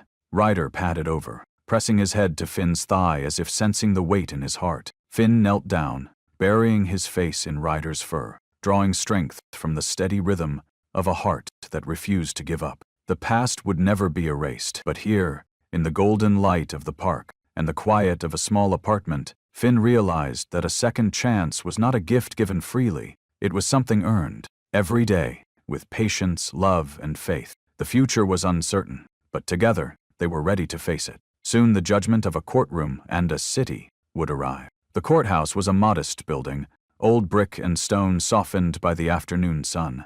On its steps, people gathered in quiet clusters, some with homemade signs, others holding dogs on leashes, all drawn by a single, heartbreaking story that had swept through the city. News vans lined the street, cameras waiting for something beyond a headline. Inside, the tension was palpable. In the hallway outside Courtroom B, Finn sat with Ryder curled at his feet, Joey and Dr. Harper at his side. Ryder pressed close, trembling a little, but his gaze never left Finn. Every now and then, strangers knelt to pet him or whispered words of support. "He's so brave," one woman said softly. "You both are." Finn managed a grateful smile, but his heart raced. He'd spent sleepless nights wondering if coming here was right, if exposing so much pain would help anyone. But seeing the faces of people who cared, who'd been moved by Ryder's story, gave him the courage to stay. The courtroom filled quickly. At the front, Sheriff Barnes took his seat, eyes watchful, but kind. Joey found a spot near the aisle, glancing nervously at the judge. Dr. Harper sat close to Finn, giving his hand a reassuring squeeze. "Whatever happens in there, you did the right thing," she murmured. Walter entered quietly, led by his attorney. He looked diminished, shoulders bowed, eyes haunted by more than shame, by the loneliness of a man who had, for the first time, lost the power to hide from what he'd done. When his gaze met Finn's, it faltered. Finn held his father's eyes with calm, steady resolve. No anger now, just a wall built out of love betrayed. The judge called the room to order. The proceedings began. The charges were read aloud. Felony animal cruelty, aggravated neglect. The words echoed through the chamber, sharp as the gavel's rap. Sheriff Barnes testified first, describing the call that changed everything. He spoke of duty, of the need to protect those without voices. Then Finn was called to the stand. He took a deep breath and stepped forward. "My name is Finn Byrne.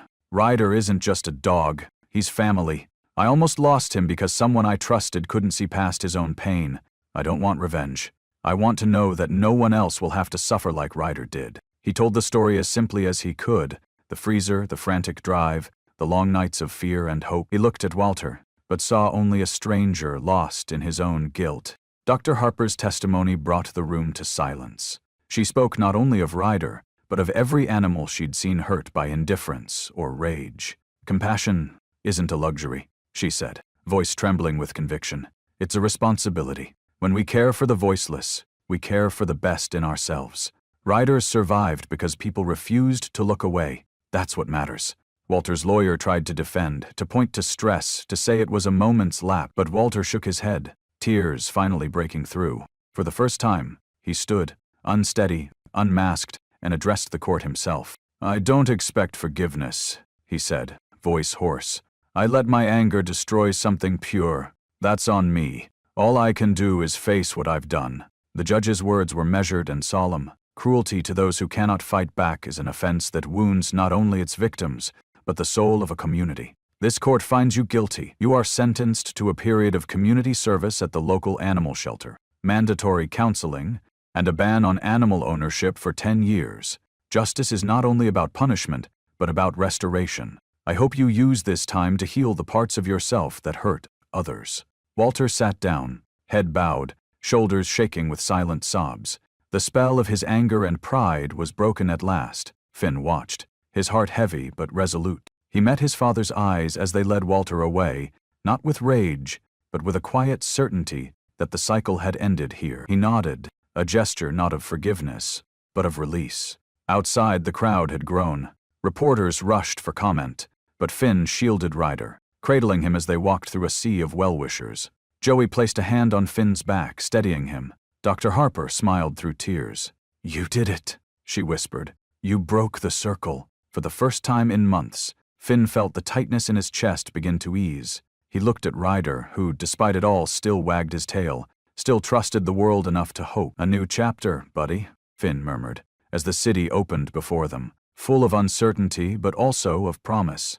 "We're finally free." A circle of cruelty had closed, but a new circle, of hope, healing, and second chances, was just beginning. Now, at last, Finn and Ryder could begin the next part of their lives, and whatever came, they would face it together. After the storm of the trial, the city seemed to breathe a little easier, and so did Finn. Each morning now felt less like a battle and more like the dawn of something gently miraculous. The wounds of the past lingered, but each day layered new hope over old scars. Finn's apartment was filled with sunlight, laughter, and the steady rhythm of daily care. Ryder had begun to claim his own spaces, stretching out on the faded couch, sunbathing by the window, chasing squeaky toys with a joy that was once unimaginable. His eyes still sometimes flicked toward the door when the world grew noisy, but now, instead of shrinking away, he looked to Finn for reassurance. "Good boy, Ryder," Finn would say, crouching down to rub behind Ryder's ears. "You're safe. You're home." Each word stitched together another piece of trust, another step forward. The real transformation, though, took shape outside these four walls. Encouraged by Sarah's expertise and kindness, Finn began bringing Ryder to group training sessions at the local dog center. Sarah greeted them every time with the same patient warmth. "He's looking stronger, Finn, more confident." "I think we both are," Finn admitted, smiling. It was during these sessions that Ryder started his therapy dog training, a step that neither Finn nor Joey could have imagined just months earlier. The process was slow, full of small victories, sitting calmly as strangers approached, responding to gentle commands, even letting children stroke his fur. Finn watched as Ryder, once a trembling shadow, began to stand a little taller, his tail a little higher. During one session, Sarah knelt beside Ryder as a child in a wheelchair reached out, hesitant and shy. "It's okay, Ryder," Finn whispered, his own nerves fluttering. Ryder crept forward, then, miracle of miracles, blicked the girl's hand, making her laugh aloud for the first time in days. Sarah caught Finn's eye and nodded. "This is why we do it. Healing's a two-way street." And healing, it seemed, was contagious. Joey, who had once watched the world from behind locked doors and wary eyes, found himself changed. One chilly morning, he joined Finn at the animal shelter. They walked through rows of kennels, the air alive with the hopeful barking of dogs waiting for a home. With luck, he did that. With the offices empty, he joined Finn too. They jogged for the last lap of the bridge. Yeah, but Finn was far too old for a dog. One small, brown mutt pressed eagerly against the glass, tail thumping. Joey knelt, his hands trembling a little. "Hey there, buddy. You looking for a second chance too?" With Finn and Ryder at his side, Joey signed the adoption papers. He named his new friend Lucky. "I guess we're all getting rescued one way or another," he joked, but there was truth behind his smile. Back at Finn's apartment, the new pack formed a makeshift family. 2 men, 2 dogs, and a bond that had been forged through hardship and courage. The walls, once echoing with loneliness, now rang with laughter. The soft thud of paws, the clatter of food bowls at mealtime. One evening, as the sun set over the city, Finn sat on the stoop with Ryder curled against his side and Lucky chasing after falling leaves. Joey leaned against the railing, a look of contentment on his face. "I never thought I'd be the kind of guy to adopt a dog," Joey confessed, rubbing Lucky's ears. "But watching you and Ryder, it just made sense. It feels right." Finn nodded, watching Ryder stare off at the skyline, calm and proud. "He saved me too, more than once. It's funny, sometimes you think you're the one doing the saving. Turns out it goes both ways." Sarah joined them then, carrying a stack of therapy dog certificates. She handed one to Finn. "He passed with flying colors," she said with a proud smile, patting Ryder's head. "He's ready for whatever comes next." Finn hugged Ryder close, eyes shining. "You did it, buddy. We did it." Inside, Photos of Ryder's journey, scars, victories, and all, lined the walls. Each frame a testament to the healing that had unfolded not just for one life, but for a web of lives, connected by empathy and second chances. Word spread through the community. People who had followed Ryder's story from the beginning now cheered his progress, sent letters of encouragement, and donated to animal shelters in his name. Finn found himself invited to local schools and events to speak about resilience, about compassion, about the simple, stubborn courage it takes to open your heart, again and again. As the seasons changed, the lessons deepened. Healing, Finn learned, was not a destination. It was a journey best walked together. It wasn't just Ryder who found new purpose. The whole community was shifting, becoming a little more open, a little more brave, a little more willing to believe in second chances. A single life rescued, it turned out, could rescue a dozen more. Ryder, healed in body and spirit, was now ready for something bigger. A new chapter waited, one that would test the true power of his gentle, indomitable heart. There are nights that pass quietly, unnoticed, lost to the hush of city lights. And then there are nights when fate comes knocking, when the thread binding two souls is tested and true loyalty is revealed. It was long past midnight when Finn's apartment fell into stillness.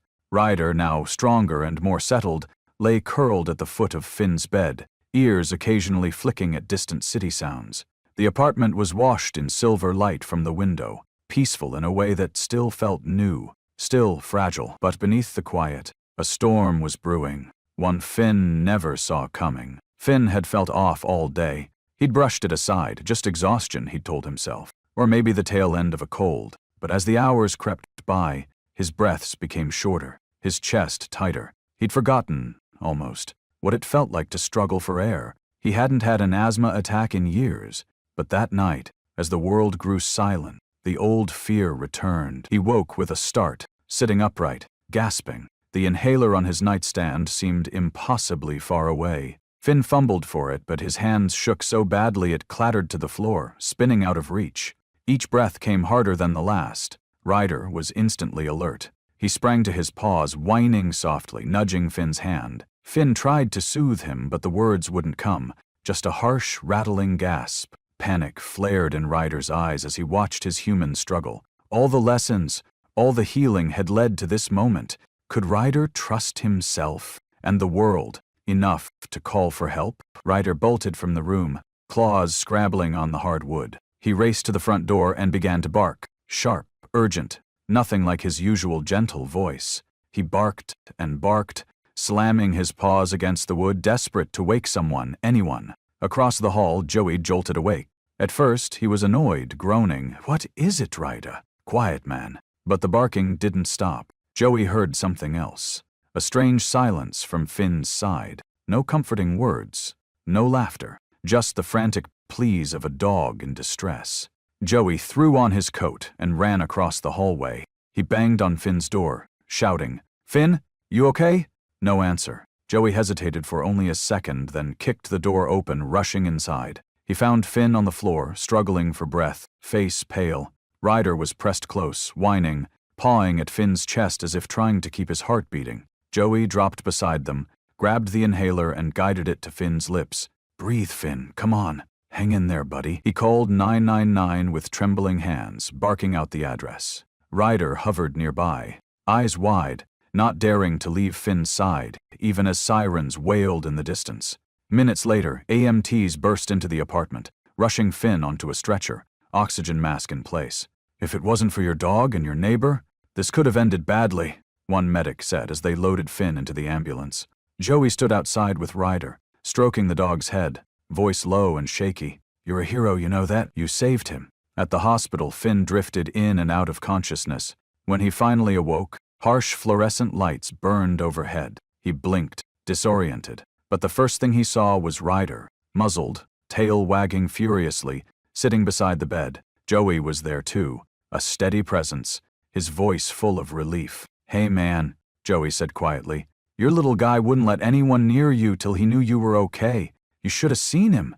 I think he scared the EMTs half to death." Finn laughed, hoarse and weak. He reached for Ryder, who pressed his nose into Finn's palm. A whimper caught in his throat. "I guess you're the hero now, huh?" Finn murmured, blinking back tears.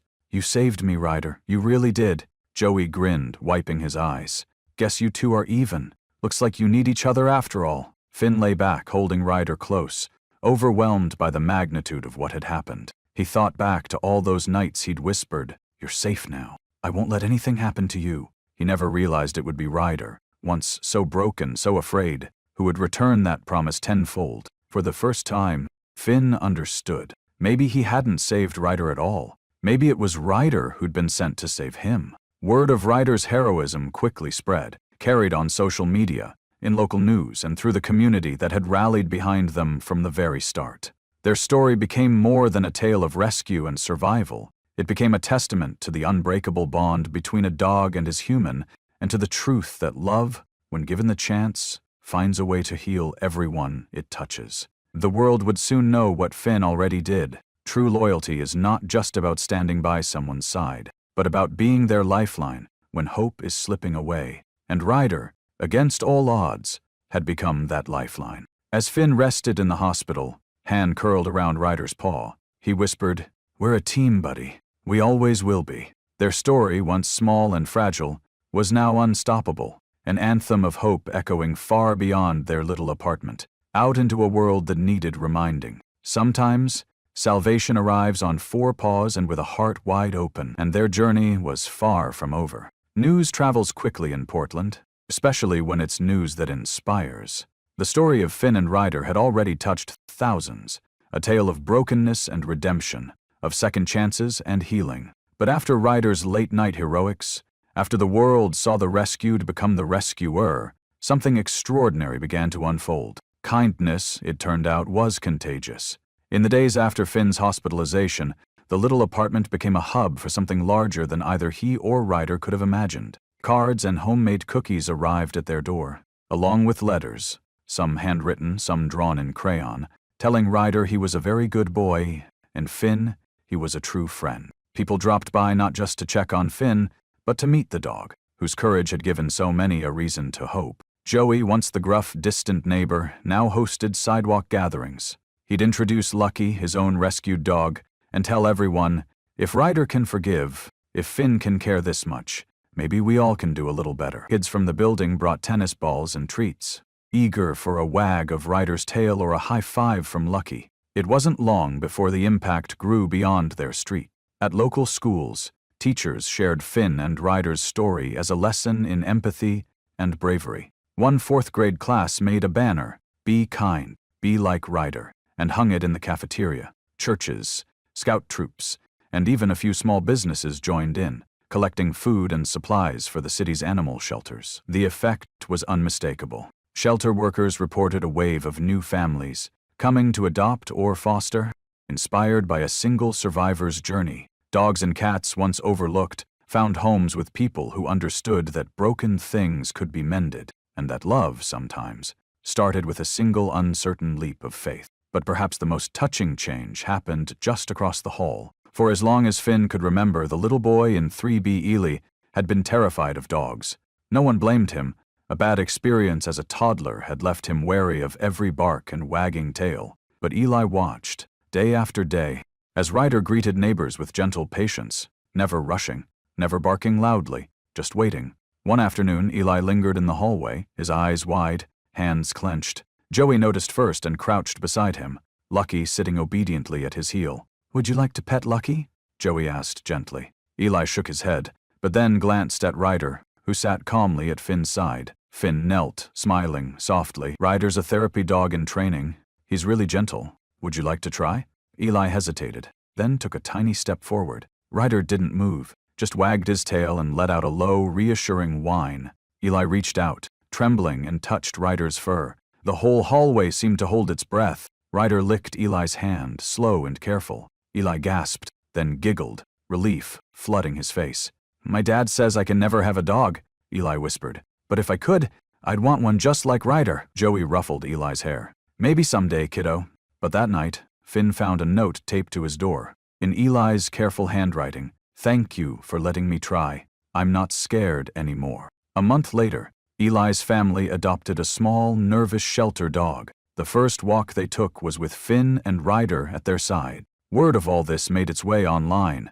The Ryder effect became a trending hashtag. Videos of rescues, adoption stories, and therapy dog visits shared by families, schools, and shelters throughout Portland and beyond. Finn, who once felt so small and powerless, found himself speaking at community meetings, sharing the story not just of one dog but of an entire city learning to care. Reporters sometimes asked him, "Did you ever think one act of kindness could change so much?" Finn would look down at Ryder, now calm and steady beside him, and smile. "We didn't change the world. We just showed people what's possible when you refuse to look away from pain. The rest, they did that themselves."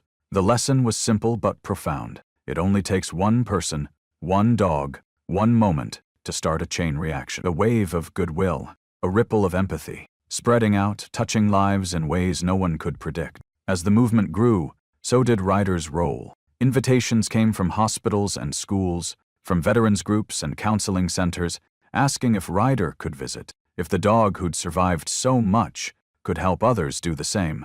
Finn watched his friend rise to each occasion with patience, dignity, and a gentle strength. Every paw step, every wag was a testament. You can heal too. Kindness, once sown, flourished in every corner of the city. And all it took was one battered heart and one stubborn will to love, to change everything. And now, Ryder was ready for his true calling. The journey of a survivor was about to become a mission of healing. The therapy dog chapter was just about to begin. The world is often loud with its pain, but there are places, quiet, hopeful corners, where healing begins in gentle whispers and soft touches. For Ryder, the journey from the cold shadows of cruelty to the warm light of purpose had never been straightforward. Now, standing at the doors of the Portland Center for Child and Family Healing, Finn by his side, he was ready to turn survival into service. The lobby bustled with quiet energy, children clutching plush animals, teenagers sketching in notepads, adults pacing or reading pamphlets. The air was thick with the unspoken stories of trauma and survival, with the fragile hope that maybe, just maybe, things could get better. Finn knelt beside Ryder, straightening the blue therapy vest that had become a symbol of triumph. "You ready, buddy?" he whispered, rubbing the familiar patch of fur behind Ryder's ear. "Remember, you don't have to do anything except be yourself. That's all they need." A therapist named Ms. Kim greeted them, her voice gentle but clear. "Welcome, Ryder. Welcome, Finn. We've all been waiting to meet you." She led them into a sunlit playroom, walls lined with art, books, and soft mats. Through a glass window, a handful of children watched with cautious curiosity. Ryder's first challenge was a test, a series of simple tasks to prove his calm and empathy. Could he remain still as a child approached, her hands shaking? Would he stay patient as a boy with autism shouted and waved a toy truck, running circles around him? Ryder passed each test not by being perfect, but by being present, sitting quietly, letting small hands stroke his fur, offering a low, comforting wag when eyes met his. Miss Kim nodded approvingly. "He's ready," she announced, and the other therapists smiled. The real work begins now. Day after day, Ryder returned. Each visit brought new faces, some bright with excitement, others shadowed with fear. Some children flinched at first, memories of past harm lingering in their every move. Ryder never rushed. He'd sit close, a steady anchor, until the trembling stopped. One morning, a little girl named Mia arrived, arms wrapped tightly around her knees, eyes hidden behind a tangle of dark curls. No one could coax her to speak, not even a whisper. Finn watched, heart aching, as Ryder crept across the room, slow, gentle, unthreatening. He lay down beside Mia, head resting on his paws.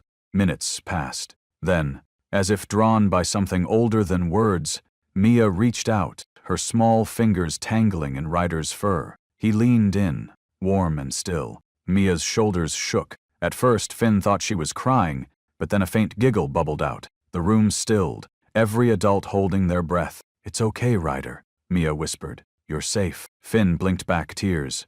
In that moment, the circle closed. A lost, lonely child giving comfort to a dog who'd once known that same fear. Ms. Kim approached, kneeling beside them. "Ryder, you're not just helping these children. You're helping us remember what kindness looks like every day." With each session, Ryder's legend grew. Teenagers who'd lost trust in the world, found it easier to confide while stroking his soft ears. Veterans with silent wounds learned to smile again. Parents saw hope return to their children's faces, sometimes for the first time in months. One afternoon, as Finn watched Ryder sit patiently with a boy recovering from a car accident, his mind flashed back to a distant memory. Emma, that little girl in Oregon, holding Ryder for the last time before they were separated. Finn realized that, in some magical way, every child Ryder helped was a part of Emma's gift. Her first love, passed on, multiplied, never truly lost. After a long session, as Finn and Ryder rested in the quiet lounge, a therapist sat beside Finn. "Your dog's changed lives here. Did you ever imagine this, back when you first brought him home?" Finn smiled softly, his voice full of awe. "No, I just wanted him to feel safe. Now he's showing others how to find that for themselves." Ryder stirred, as if sensing the weight of the moment. Finn hugged him close.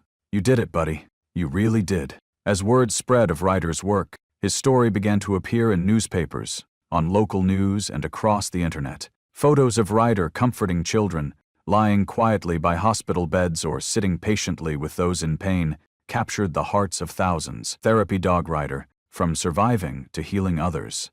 One headline read, "But the truest reward was quiet, the squeeze of a small hand, a child's first laugh in weeks, a family's tears of relief." Ryder knew, as only the bravest survivors do, that real healing is a circle. What you give to others, you also give back to yourself. Not everyone can open a new chapter, but Ryder had done it, turning the scars of his past into a wellspring of hope for the future. The world, it seemed, was finally ready to honor his journey, and to learn that one gentle heart can make all the difference. Now, Ryder's name would stand for more than survival. It would stand for healing, for courage, and for the endless possibilities of love. His next chapter was only just beginning. Some stories echo for a lifetime, not because they are easy, but because they reveal what is possible when pain becomes purpose, and wounds are transformed into wisdom. For Ryder, the journey from a trembling puppy locked away in darkness to a symbol of resilience had inspired a city, and in time, a nation. On a cloudless summer afternoon, the heart of Portland pulsed with life. The city's annual Community Hope Festival, once a humble gathering, had grown into a celebration of courage, kindness, and healing. Banners waved in the gentle breeze, musicians played on makeshift stages, and families strolled between booths, offering everything from fresh lemonade to therapy dog demonstrations. It was a day for laughter, for hope, and for remembering how far the community had come. At the center of it all stood Finn and Ryder, surrounded by a sea of well-wishers. Finn wore a simple suit, but his proud, tear-bright eyes needed no adornment. Ryder, gray now around the muzzle but still carrying himself with gentle dignity, wore his signature blue therapy vest, its patches worn soft from years of service. The main stage was decorated with sunflowers and blue ribbons. A local reporter held a microphone, her voice ringing clear as she spoke to the crowd. This year, the city of Portland honors two remarkable souls, a man and his dog, who remind us that hope is never wasted, and that one act of courage can ripple through countless lives. Please join me in welcoming Finn, Byrne, and Ryder, recipients of the Symbol of Resilience Award. The applause was thunderous. Children waved signs. "We love you, Ryder. Be brave, be kind." Ryder's tail thumped softly as Finn guided him onto the stage, both of them visibly moved. The mayor presented the award, her hand steady as she spoke. Ryder's story is more than a tale of survival. It's a story of transformation, of what can happen when someone, even someone broken, chooses to heal, and to help others heal as well. Just then, as Finn knelt to thank the mayor, a familiar voice called from the crowd. "Ryder!" Finn turned, his heart leaping. Pushing forward, tears streaming down her cheeks, was Emma, the little girl from so long ago, now a young woman, her mother at her side. She held up a tattered photograph, a much younger Ryder nuzzled into her arms, their joy frozen in time. "Finn, Ryder, I never thought I'd see him again," Emma choked, holding out the photo.